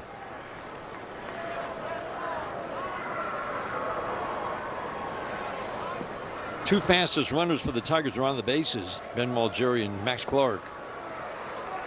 That's the best cutter we've seen Schreiber throw to a lefty in a while. Yeah, when a guy's got a sinker, you always, where the location starts, you're predicting the pitch shape. If that was a sinker, it's going to run back over the plate, but that one stayed in on it.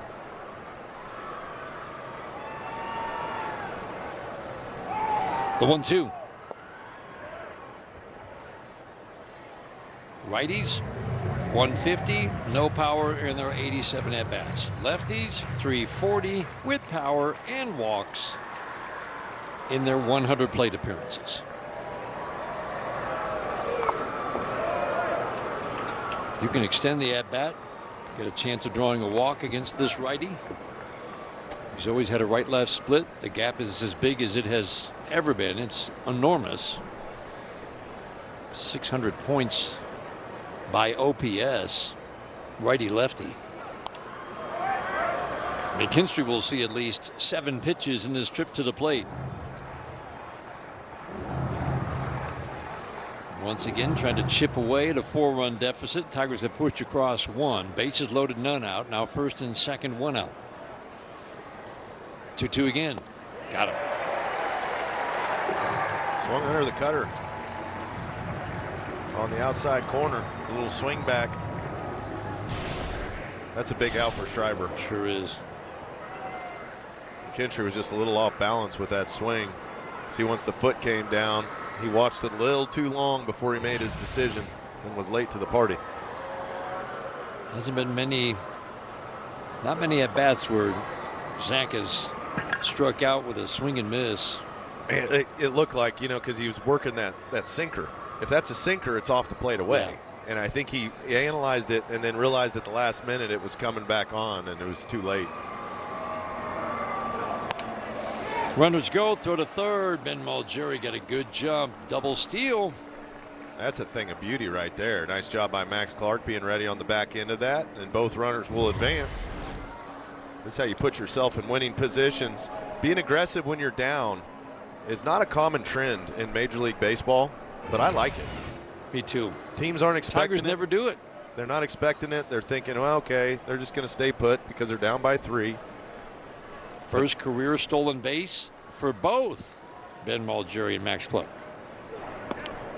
That's the best stolen base on the planet when you're on the backside of the double steal. You just cruise into second.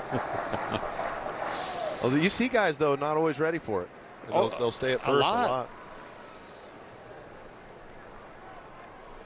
Single could make this a 1-run game. Foul to the screen. Sinker was up. That was a good pass at it by Gleyber Torres. You saw him try to stay inside of that baseball to hit it out towards center field. That's the right approach. That'll keep you underneath it because you don't want to just pound it into the ground on the left side and make an easy out. One of the best right-on-right hitters against sinkers, Gleyber Torres. This is 4 or 5 years running. Just having him on this team the last few years has helped this offense. The last couple of years become much better at hitting the sinker.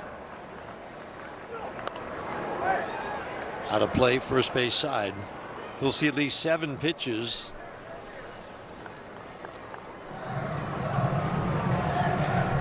Tigers down 5-1, tied it up. Royals scored 4. Tigers with a single here, could be down 1. Again, the 3-2. Softly to the left side.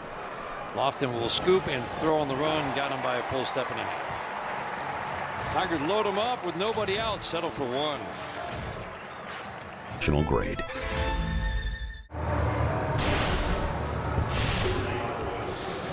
Old Spice. We take a look at the matchups coming up the next few days. Yeah, a little challenge on the homestand, Mr. Dirks. Rays and Dodgers.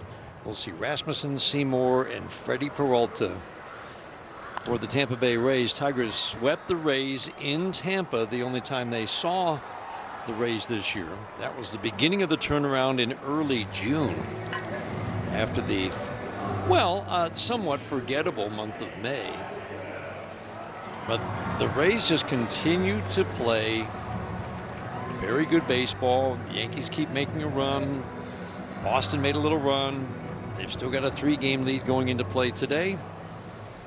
Tigers are going to face the second and third best teams in baseball on the homestand, with the Dodgers following the Rays in over the weekend.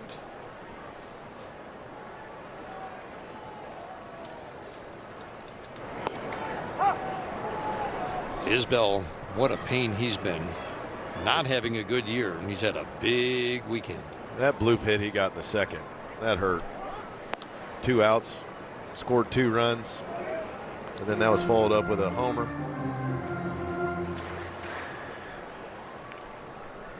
If that ball is caught, it's a 1-0 lead for the Tigers after 2.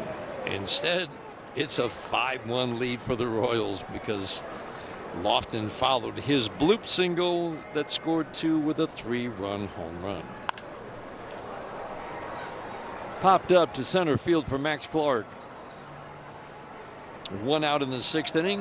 Andrew Sears in his 3rd inning of work. And now a quick message from Rally House. The season starts at Rally House. From jerseys and hats to tumblers for game day, it's where outrageous selection meets every fan's style.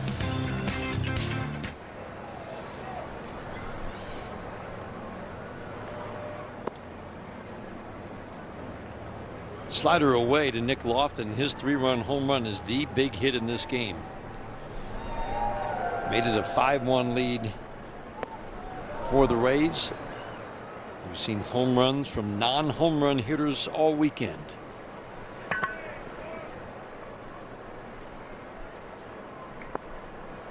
There's the good bat foot slider that we saw last inning against Bobby Witt Jr. Sears gave up a near home run and a home run to a lefty in his 2nd inning of work. Came in the 4th inning, worked a 1-2-3.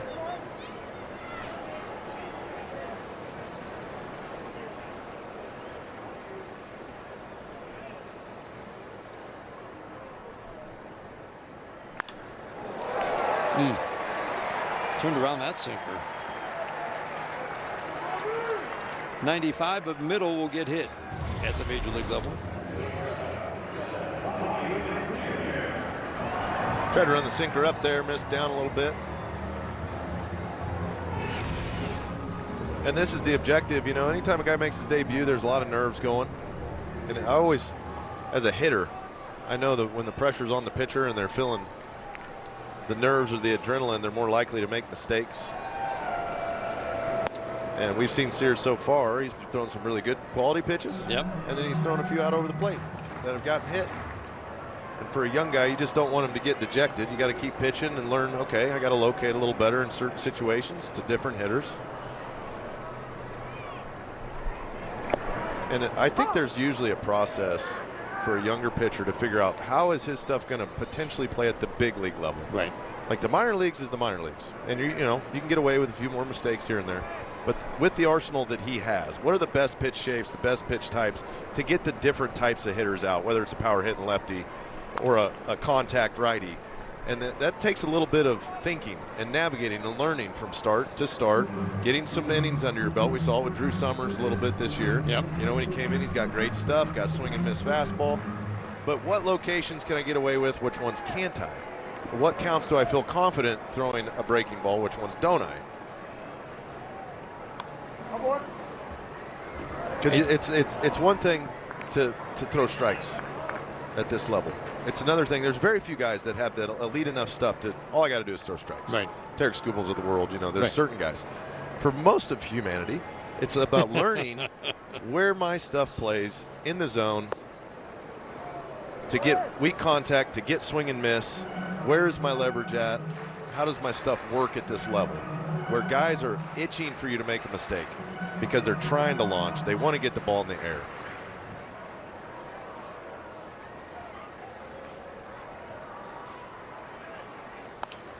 I always think of Jim Leland and saying the one thing he wanted to know when the guy came up from the minor leagues, pitcher, how does he get him out when he's in the strike zone? Right. And you see the adjustment. Bobby Witt made an adjustment from after he struck out on the back foot slider. Yeah. He just pulled that one down the line. So it's like, oh, okay, that's how quickly guys at the big league level can adjust to your pitch and your arsenal. 1 inning later. And then he goes up with a 4-seam. So there's different ways and different layers that he's going to continue to learn with his stuff.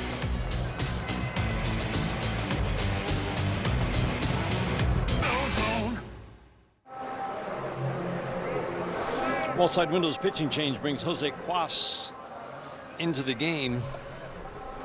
We've got some arms at the back end to close games out.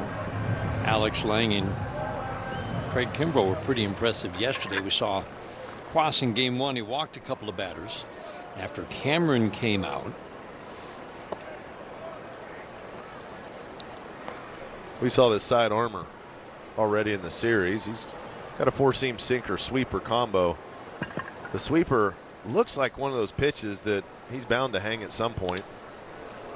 To the gap in left center field, and that ball will get down for extra bases.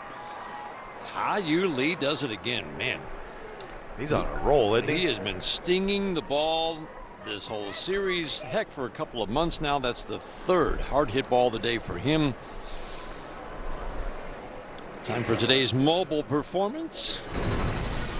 Kevin McGonigal's had a good day. Yeah, the Tigers needed it too. They were down by 2 runs. McGonigal came up, first pitch curveball from the righty. He hits it out to right field to tie the ball game. The energy was high in that Tigers dugout, and now trying to do it again for his squad. Continue to chip away at that extended lead the Royals took in the 5th. I mean, just hit another home run. Why not? You drew up a game plan yesterday. I drew it up, right? Yeah. I thought it was like you drew it up very well. Yeah. Walking a home run in the 9th. It didn't happen, but you got the walk. The intent was there. Yep. The logic behind it was sound. Right. But he didn't get a fastball. I think that was the issue. Got a bunch of sliders. Cuas just hasn't logged much time in the major leagues in recent years. He's always been hittable by lefties. Walks have been a problem, certainly, especially against lefties. Goes to 3-0 on McGonigal. If he reaches,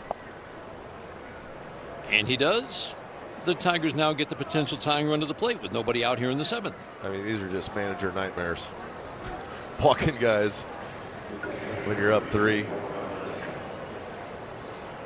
Royals bullpen with that 800 OPS against, it's because they walk a lot of batters as well as give up hits, extra base hits. If Cuas was smart here, he'd try to run that sinker down and in. A bunt down the third base line will That's a fair hit ball. the bag. That's a fair ball. It hit the bag. Eduardo Valencia just played down an incredible bunt to load the bases with nobody out. How about it? Yeah, just when you think you've seen everything a baseball game can give you today, Dan. How did that ball not go foul? That's amazing. He put the right English on it. I mean, that ball goes foul every time. That's going to go foul, going to go foul. Oh. Eduardo Valencia lays down a perfect bunt. They'll get a pinch hitter here. Keith will pinch hit. Cuas's only full year in the major leagues was back in 2023, Kansas City, and then to the Cubs. He's only logged 16 innings at the major league level since, 12 innings this year. He's been solid. But his entire career, getting lefties out has been a problem. Keith pinch hits for Torque. Fastball 92 runs away. Strike 1. Tigers loaded him up last inning, scored 1. Typical team scores about 2.5 runs in these situations. Bases loaded, none out. Keith falls behind 0-2.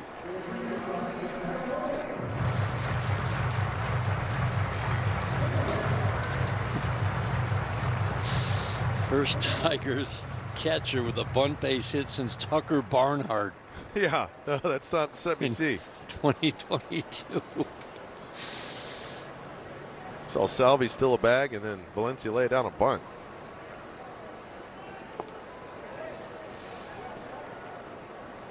Really consistent at-bats from this guy. It's a 50-game stretch for Keith, or 40-game stretch where he's hit over 320 with power. Slices to left field. He hit it too hard. Lee's going to tag, come home. Collins' throw will be cut off, and Lee went back. He stung that one to left, but it brought Collins in enough. He couldn't even tag up. Unfortunate for the Tigers yet again. They've hit the ball well today. Colt Keith with 2 strikes shortens that swing up. Hits a low liner to left, but that's about as easy a throw for a left fielder as it gets. When it hits you right in the chest, you're already running in on it a few steps. One out, bases loaded. Valencia at first is the potential tying run. Callahan at the plate, the go-ahead run. These are situations for a young hitter. You got to shorten that swing up a little bit. Look, put the ball in play. You got that runner at third and less than 2 outs. He had first and third, less than 2 outs, and swung big early in the counts. Got down to 2 strikes, ended up punching out. Shorten that swing up.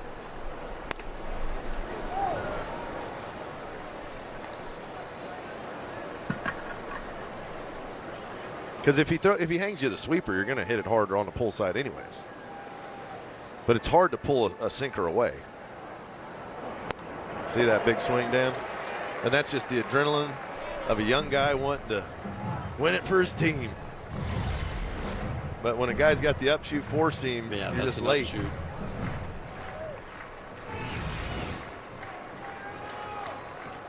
Fair amount of swing and miss with Quas on the mound. That's an impressive foul. Not many are going to even catch a piece of that, as you described, upshoot fastball. Tigers down 3, trying to do something about it in the 7th. Bases loaded, none out is now bases loaded, 1 out. Again, the 1-2. Got it. And this goes to the young learning experiences these guys are going to have to go through. You know, when your adrenaline's hot and you want to be the hero and you want to hit the big home run, and he's got the ability to do it. But situationally, you have to concede certain elements to try to do a job.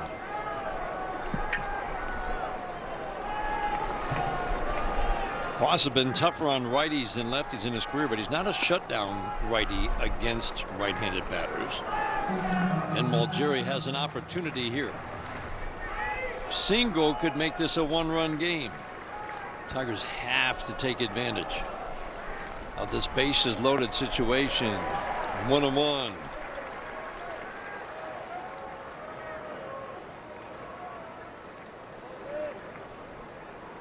Hard contact all day long by Tigers hitters.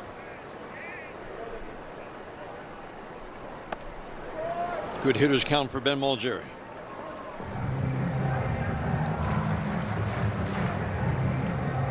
Came in hitting .250, just over 60 at bats. Good plate discipline, knows how to work an at bat. Can take a close 2-strike pitch. He can take a pitch to get to 3-1. Dead red sinker, middle in. Turn on it. If it's there, go. If it's not, let it go. That's the right approach. It's a good pitch. Well, the wheel's going to be turning here. Lee at second. Lee at third, McGonigal at second. Valencia at first will all be off for the pitch. They walked him. Tigers now within 2. Double, walk, bunt, single, bases loaded, walk. That's a good disciplined at bat from Ben Malgeri. Not to swing out of the situation, stay within yourself, make sure it's a good pitch to hit, and take your walk. Never gets into swing mode. Yeah. Really impressive. It's like each pitch, he's got a purpose and a plan of what he's trying to execute, and he sticks to that. And we've seen guys that have that stubborn mentality and approach and don't get off their approach when they understand the situation, be productive. That's 12 walks and 15 strikeouts for Ben Mulgeri in his 74 plate appearances. It speaks to the development at the lower levels for the Tigers. You know, making sure that these guys understand the strike zone and understand the value of swinging at pitches that are over the plate. And to be able to bring that up to this level, that means you can slow the moment down a little bit. That's right. Single here could tie the game. Max Clark takes strike one. 1 for 2 with the walk today. Line drive single in the second inning was his first hit of the weekend series. Lofton in tight at third, rest of the infield back with Witt up the middle. Quickly 0-2.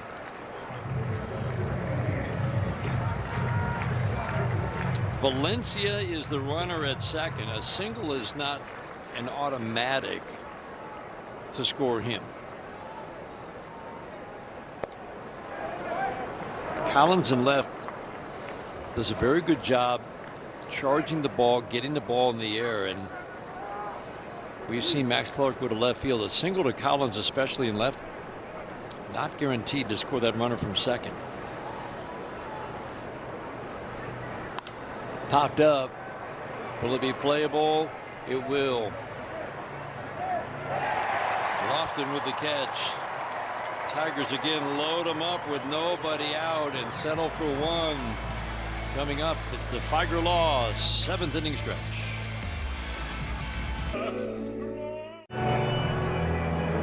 In our Call Sam Best Call, it is time for Side Quest, where we explore some of the things off the beaten path in the cities that we travel to. And the other day I made my way over to Jager's Underground Paintball. Yes, that is the tunnel that I had to enter in order to get in, when I was terrified the entire time until the crew led me into what they call blow ball, which is, yes, that is me, in case you're wondering, navigating against a bunch of teenagers who were shooting paintballs at me. I would say it went well because I only got shot a couple of times, but our team did win. And a lot of the reason is because it was 3-on-2, which lets you know that we were definitely the side with 3 guys. Andy, I want your rating on how you think I would do. Yeah, I see you didn't invite me because you wanted to win. Well, you guys have actual lives. Like, you guys have families and things going on. It was a Thursday. It was a Thursday at 1 p.m. No, Logan. Yes. Always invite on an off day Andy and I to paintball. You know what? Come on. That's a good day. I had a feeling. Like, you invite me like the bicycle shop, but not paintball? Come on, man. That's right. Well, the most hilarious part is you saw Jaquan there, who was on my right. Initially, like, he was like, oh, he's on my team. He switched teams. He legitimately switched teams when he found out that I was on his side, and then we got him back when he saw that I was able to hit one target. But next time we're in KC, it's all 3 of us, baby. Yeah. You're a big target too, Logan. Yeah, that was kind of the thing. They were like, yeah, this guy's pretty easy to get out. Why was this 3-on-2? Take a wild guess. Take a wild guess. We wanted to win. Because there were 6 guys there.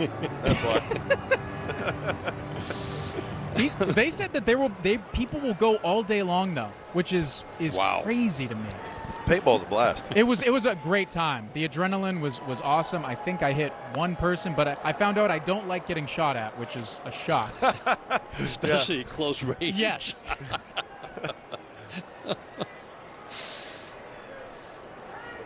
Brings back memories of laser tag with the kids. And you just get these little tykes just coming up behind and just zapping you like, come on. You know what's great? They had laser tag there too. It was a double dip. You got to watch those teenagers, and especially laser tag, those little guys running around.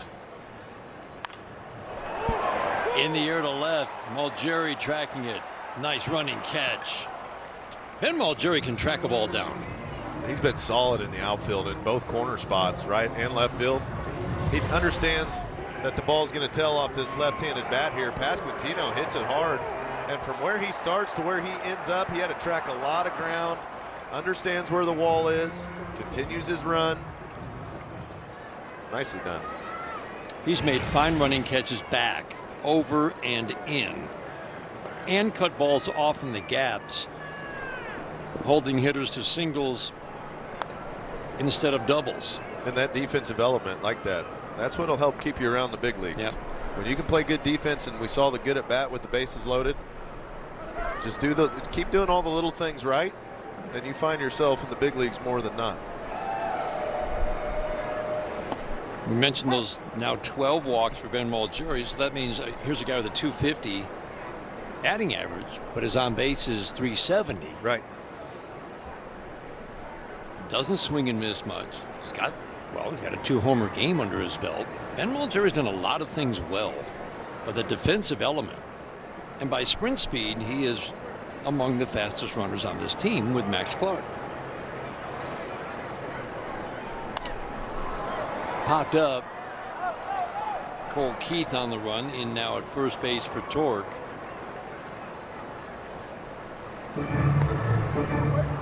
Tigers down 4, tied it up. Down 4 again, now within 2, but they have now stranded 5 base runners the last 2 innings.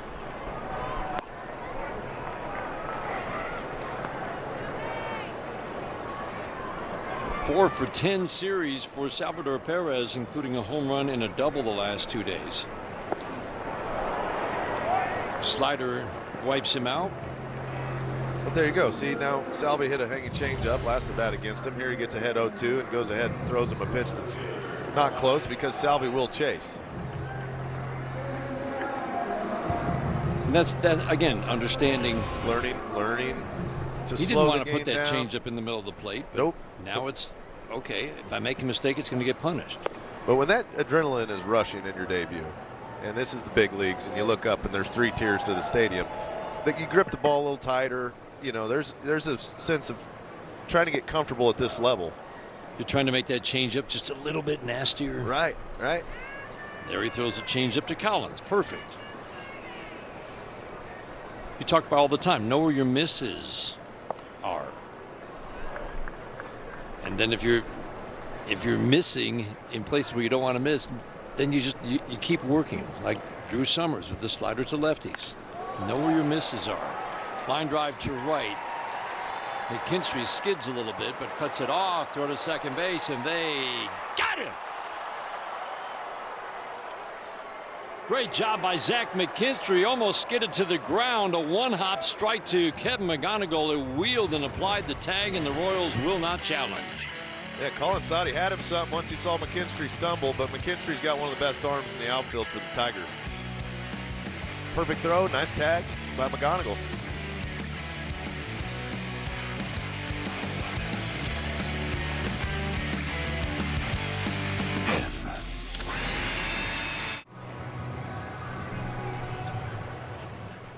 Zach McKinstry leads off. Nate Pearson, part of this rebuilt Kansas City bullpen. Injury shortened, rough year last year. Big arm. He's had success early in his career with Toronto, but this has been his best year from Houston to Kansas City, and a 2.50 ERA in his 32 innings of work. Yeah, he's got a fastball that runs up 97, 98 miles an hour. Hard slider at 89. Big curveball. That one's going to drop into right center field. Isbell gets the ball in quickly. A little jam job, but Zach McKinstry muscles it into right center. Means the potential tying run steps to the plate in the form of Gleyber Torres. And now a message from Figer Law. If you've been injured in a trucking accident, make Figer Law your first call. Figer Law. All we do is win. All we do is win.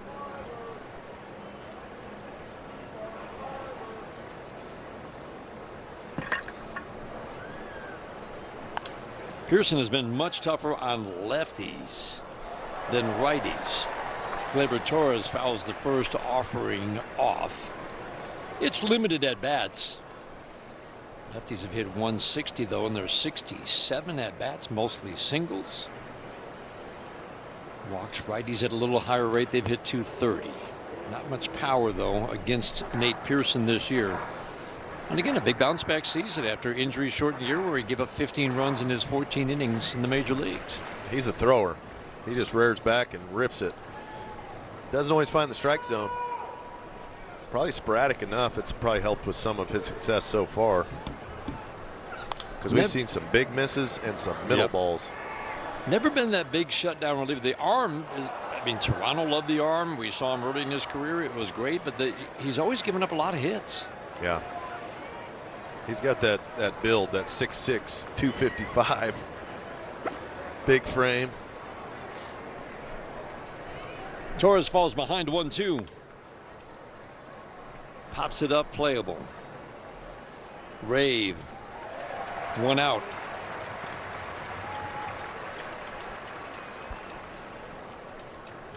You're thinking one swing of the bat. Just 1 home run allowed in 32 innings of work now for Nate Pearson. Oh, I thought you were going to say Hal Yuli's coming up. And he hit a 446-foot blast to left yesterday, and he's hit. No, that's why I'm thinking 1 swing of the bat. Ball's hard. He's hit the ball well. If he hits one off Pearson, that'll be put a little star next to that one. 2 for 4 for Hao Yu Lee. He's hit the ball hard 3 times today.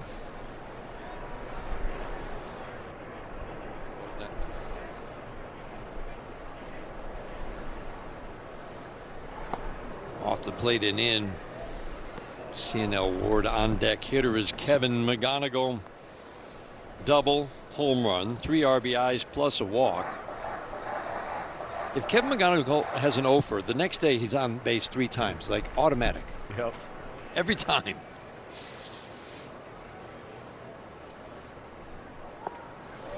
Fastball low and away. I mean, the standards of what some of these rookies have been able to do, they're really making it tough for the next wave of players. Because what Kevin McGonigal's done this year is not normal by any stretch of the imagination. At 21, now 22, came up this year. And people are going to expect this kind of productivity out of every rookie.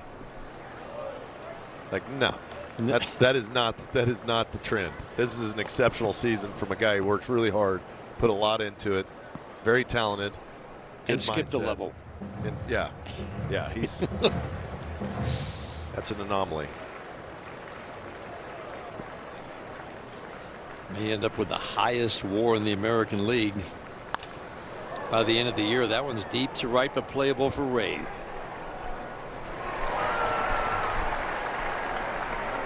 Two outs. Tigers will lean on Kevin McGonigal one more time.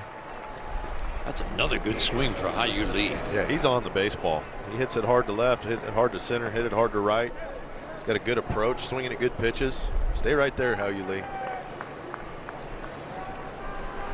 4th ball today. He's hit 97 or harder. That's 4 hard hit balls by the StatCast's measurement of a hard hit ball. That's what he does.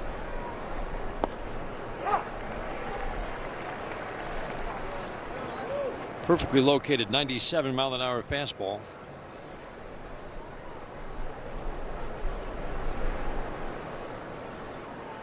Tigers down 2 in the 8th. McGonigal stands at home plate representing the potential tying run. Spits on a slider down 1-1.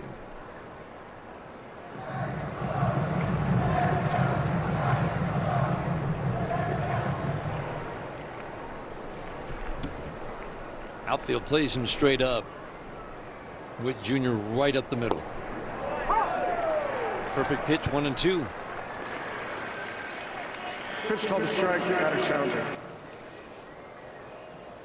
This is powered by T-Mobile, this ABS challenge. Wow, he won it. Pitch ball. Detroit has 1 challenge remaining. That's understanding some leverage here in a situation to swing the count back in his favor. Late in the game, he knew it was close, went for it, got it. By less than 0.2 of an inch. Thought about challenging that one too. He's pitching him tough right now, not bringing anything over the plate. That's down a nearly in, perfect pitch. Just on the corner. With that velocity down there too, it's tough to turn that one around. Fastball's been his big weapon against lefties. Fastball slider combination to lefties has shut them down. 99 gets McGonigal. Leadoff single, but no more. Tigers down to their last 3 outs, down 2. We are Henry. Andrew Sears back out on the mound for the Tigers, and you heard his parents earlier in that interview talking about sort of that balance that he goes back and forth with, that intensity, but also that calm. And a great example is after the 6th inning when Sears came back. He's kind of talking to himself, all fired up after having a punch out, but then immediately goes and grabs a pen and paper. We're talking old school notepad, and he's taking notes immediately. Dan, it reminded me of you during AJ's session, that level of calm, but it was fascinating to see because it's almost like he flips a switch. He's like, all right, got all that emotion out of me, now the actual note-taking part. Love it. Remember J.D. Martinez used to take notes. Probably the only hitter on the bench for the notebook. Yeah, now they all have and iPads. Right, but I think that there were still iPads when he was doing this. Right. You like pen to paper. Yeah. Helps you retain it. Yeah, I like that. Yeah. I've got to write things down. I think there's studies done that says if you write it, you retain it more than if you My type brain needs repetition. Yeah. Yeah. So I type it out, and then I write it out, and by about the 3rd time I've written it somewhere, it'll stick. Boy, you talk about squeezing it through the infield. John Rave homered off of Andrew Sears last time. Singles to start the 8th. That'll be the end of the day. For Andrew Sears, Kyle Finnegan's been getting loose in the Tigers bullpen. Nice bounce back after the rough 5th inning. He worked the strong 6th and 7th. Leaves with a base runner on here in the 8th. Family appreciating what they watched with their son's major league debut. $1 bucket of the day from KFC. Take a look at the upcoming schedule brought to you by Bet365. 2 of the best 3 teams by record in the major leagues coming in for the 6-game homestand. These are, well, that's a pretty critical 6 days. 6 games coming up. Tampa Bay and the Dodgers. Tigers will see Rasmussen. Seymour is an opener. And Freddie Peralta, who is not having a good year, picked up in the trade with the Mets. He's been terrible so far for the Rays. That bunt will go foul. Outside window's pitching change brings Kyle Finnegan into the game. And if you missed it earlier, Tarek Skubal will start Friday night for the Dodgers against the Tigers at Comerica Park. Big game. Tigers swept the Rays in the only meeting so far this year. That began the turnaround. There were 16 games under 500 at the end of May. Swept the Rays at the beginning of June. Climbed to within 1 game twice of the 500 mark. Now have lost 7 of 8. And you see the playoff odds every day, and obviously they've taken a hit with this road trip. To me, it's just about all the teams they are fighting with have a negative run differential. It's hard for a team with a negative run differential to get on a roll. The Tigers have the only positive run differential, and it's plus 77 coming into play today. There is still a chance that this team can get on a roll. But what it says more than anything, Andy, is that last wild card spot may go to a team that is at the 500 mark or below it, which is where it is right now. Right. So let's call it 82 wins takes that final wild card. I mean, that's a possibility to me. 82 or 83 wins for the Tigers to get there. Just to give you a feel for the uphill battle they're facing after losing 7 of 8, they would have to finish these last 33 games 21-12. Now, is that impossible? No, they've done it before. They did it 2 years ago. But that is the uphill road they now have created for themselves by losing 7 of 8. Right. Right. And with Riley Green being out of this lineup too, it's made it much more of a challenge on this road trip. We've seen his absence, how it can play into the lineup, and it shapes up just a little different. You're just missing that one layer of damage that Riley brings day in and day out. Yes, his bat was a little cool, when he went out of the IL. Runner takes off, strike, swing and a miss, and throw down to second base. Tolbert strikes out. Rave steals his 3rd of the year.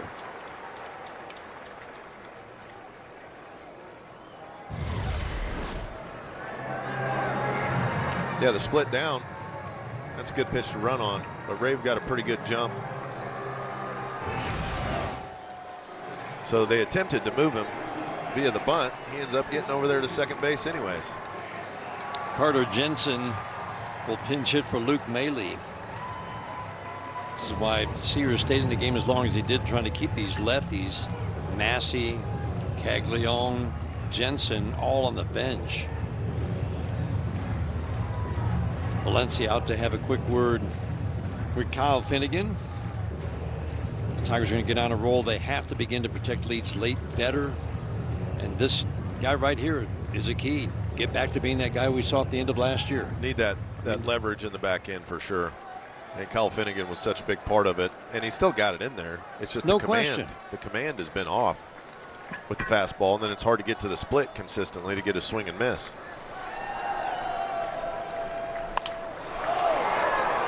That's what we're seeing a lot. This will be routine for Max Clark.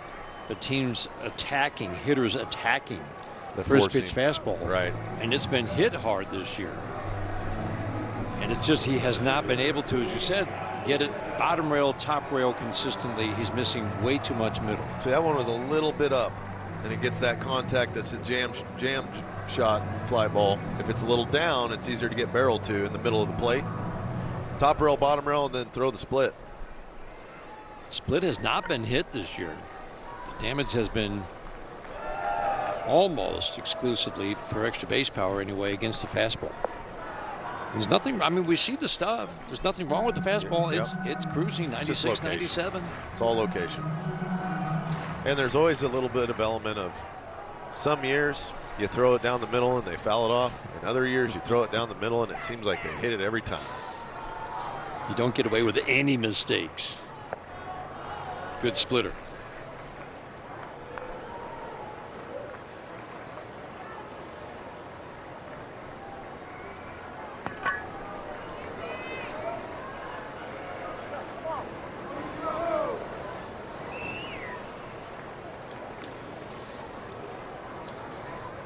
But as the league adjusts to a smaller strike zone, hitters are definitely going to tend to be more aggressive early in counts if they get a fastball because they know pitchers are trying to get ahead.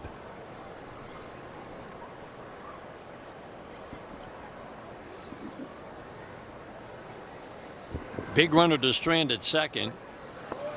Rave takes off, and he's going to take third without a throw.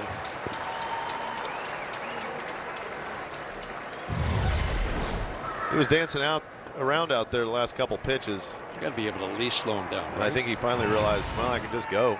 Nobody's looking at me.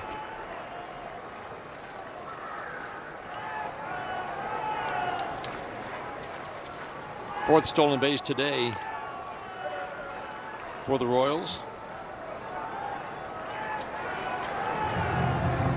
2-2 the count on Isbell. Rays third and fourth steals of the year.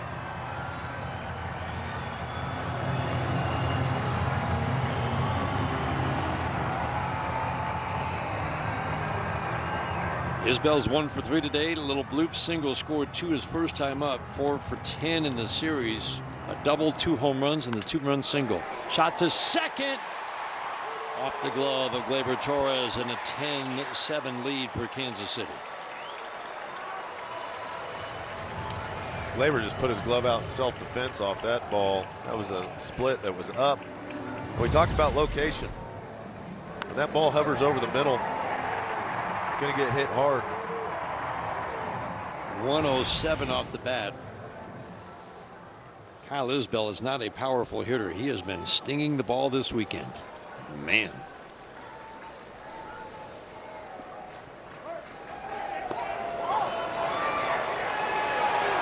That went out of the glove of Gleyber Torres. Again, you've got to be able, and right now, the Tiger late inning relievers, especially Finnegan and Jensen, are not stopping the running game. The late inning leverage guys have to be able to do 2 things especially well. Stop the running game, not give up home runs. And that has been a problem for Tigers late inning leverage guys this year. And A.J. Hinch has tried many in the role. It's generally about varying your times to home plate, vary your looks. But the other element is when you're just trying to get the ball to go where you want it, when you're pitching with your command, it's a lot more to think about.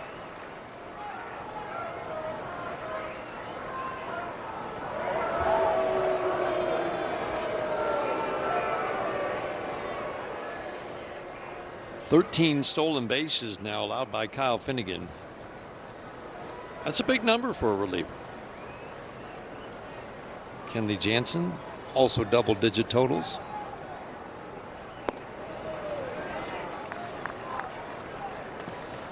Lofton's had a good day, 2 for 3, home run, walk. 10 runs, 11 hits for Kansas City, 7 runs and 10 hits for the Tigers.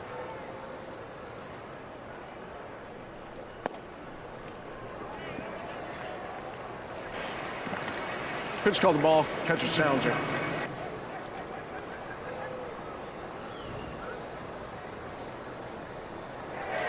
Pitch is a ball, calls confirmed. Detroit has exhausted all of their challenges. That's the first time I've heard that usage. Exhausted. Tom Hanahan. That's a good use of just kind of varying your vocabulary. Yeah, I like it. New descriptive term. I've heard of exhausted your resources. That's the first time I've heard exhausted your challenges. He was an English major in college. Yeah, I'm sure he was, yeah.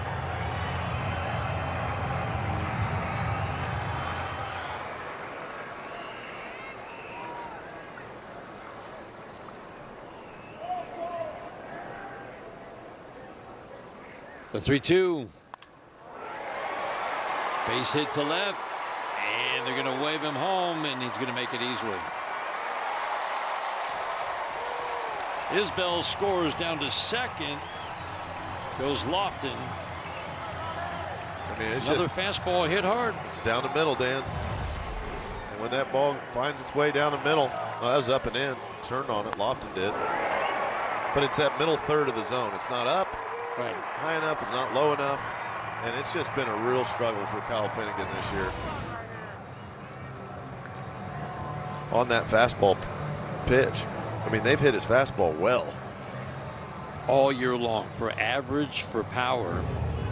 And the average is almost 97 on that fastball, a little over 96. Yeah, it's one of those frustrating things you got to continue to contend with. And it goes, okay, is it location? Is it getting ahead in counts? We saw the walk rate was up early on in the season a lot. Just turned that around. Navigated through that, turned it around. But just hard contact.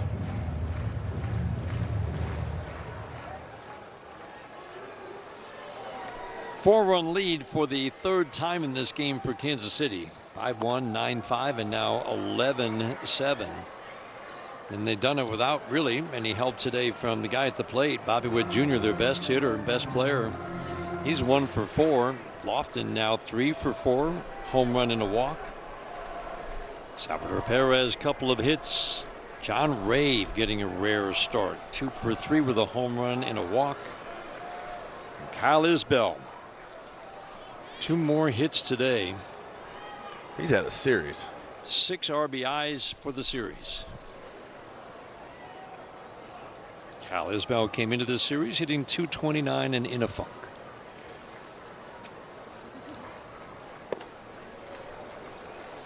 Finnegan falls behind 2-1. So Lofton going down to second on the throw home. Now in scoring position for Bobby Witt Jr.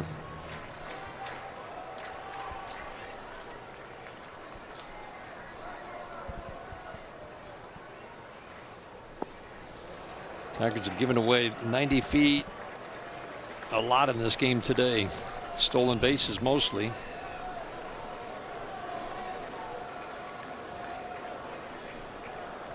Now you're 3-1 against the best hitter on this team.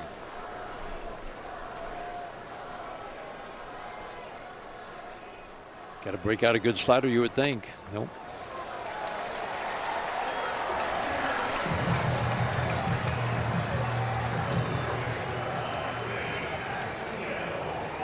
Ground ball single for Rave, start of the inning. He stole second, stole third, scored on Isbell's single. Isbell stole second. Scored on Lofton's hit.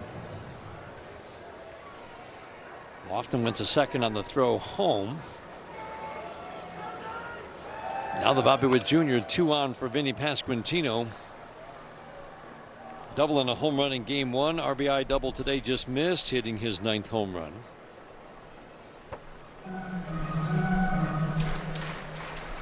Royals trying to win their 8th straight. Just swept Sacramento in a 4-game series before this series. Offense really until that series had been cold for a month. Big miss for the fastball.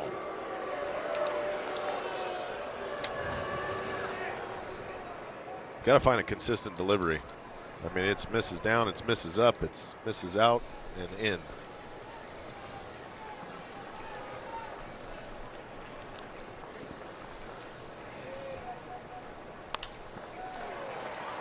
Cold Keith will take care of Pasquantino. 7 men to the plate. A couple of big runs for the Royals. They lead by 4 to the 9th. Your perfect clean starts with Oral-B. Stephen Cruz in game 1, Craig Kimbrell in game 2, and now Stephen Cruz will try to close out game 3 for the Kansas City Royals. Big arm here. Upper 90s fastball, 98, 99 mile an hour. Throws a cutter and a slider too. Royals are holding open tryouts right now for that closer's role. Lucas Urseg was the guy. Boy, he had an electric arm, and this year it just didn't go well for him. Alex Lang got some closing opportunities, but he's had his struggles. Stephen Cruz has 5 saves this year, and Craig Kimbrell clearly will get some saves and save opportunities down the stretch. Valencia, Keith, and Callahan to face this righty in the 9th. 2 big runs in the bottom of the 8th inning for the Royals to make it a 4-run game for the 3rd time today. Just got to keep plugging away. Tigers have had good at-bats from inning number 1 through last inning. Slider was up. Valencia swung through it. You just got to keep trying to put at-bats together, no matter the outcome or the situation. But there's a certain element of time in games that sometimes you run low on. I always thought, you know, I could win any game if it just went long enough. Yeah. But they made this 9-inning thing happen. No, Pasquantino. That's the second time Colt Keith has hit the ball hard after coming in off the bench. And Colt has got robbed more this year than I think any other player. He is on everything right now. I mean, Pasquantino reached up and made an amazing play to save a double. Very good defensive first baseman. 21,269 get on their feet. Tigers down to their last out, down 4.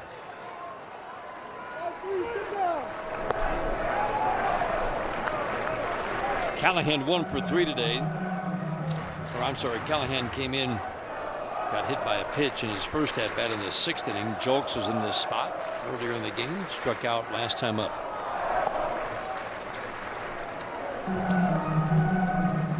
Tigers go home. Love to see you out at Comerica Park tomorrow night.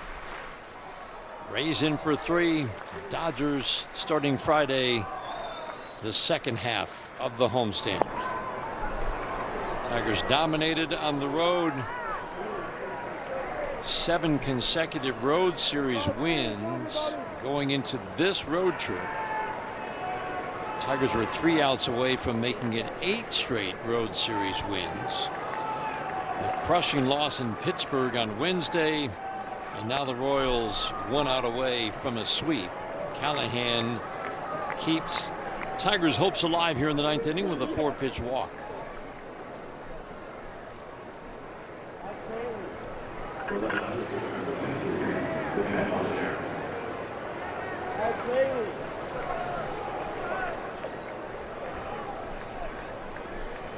Then Malgeri's 0 for 3 with a walk with the bases loaded to drive in a run. Take strike 1.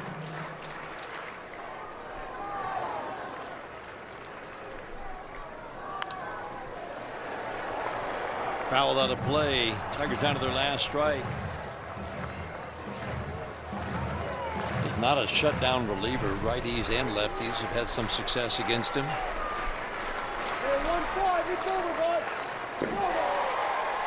Jerry stays alive. drive by getting a piece of the slider down and away. Just keep trying, Dan.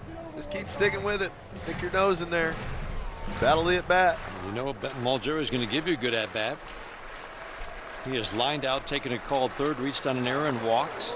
Almost hit by a pitch on pitch number 4 of the at-bat. Plenty of traffic on the base paths. Tigers couldn't get big hits in the 6th and 7th, and they loaded the bases with none out both innings. 2-2.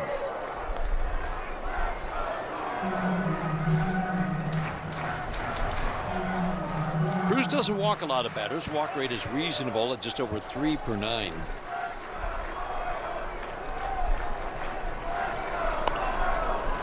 Dan, why isn't Callahan taking second? They're giving it to him. Take it. You always take that. Every chance that you have when they're giving you a base, you take it. Yeah, you just go ahead and take it, so that way the force out at second's no longer in One play. less option.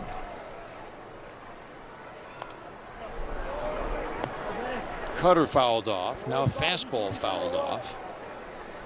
See that live arm of Steven Cruz.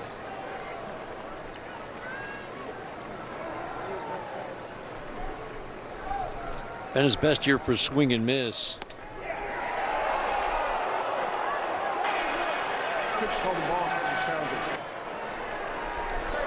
Challenge is powered by T-Mobile, and it's going to end the game. Just got it.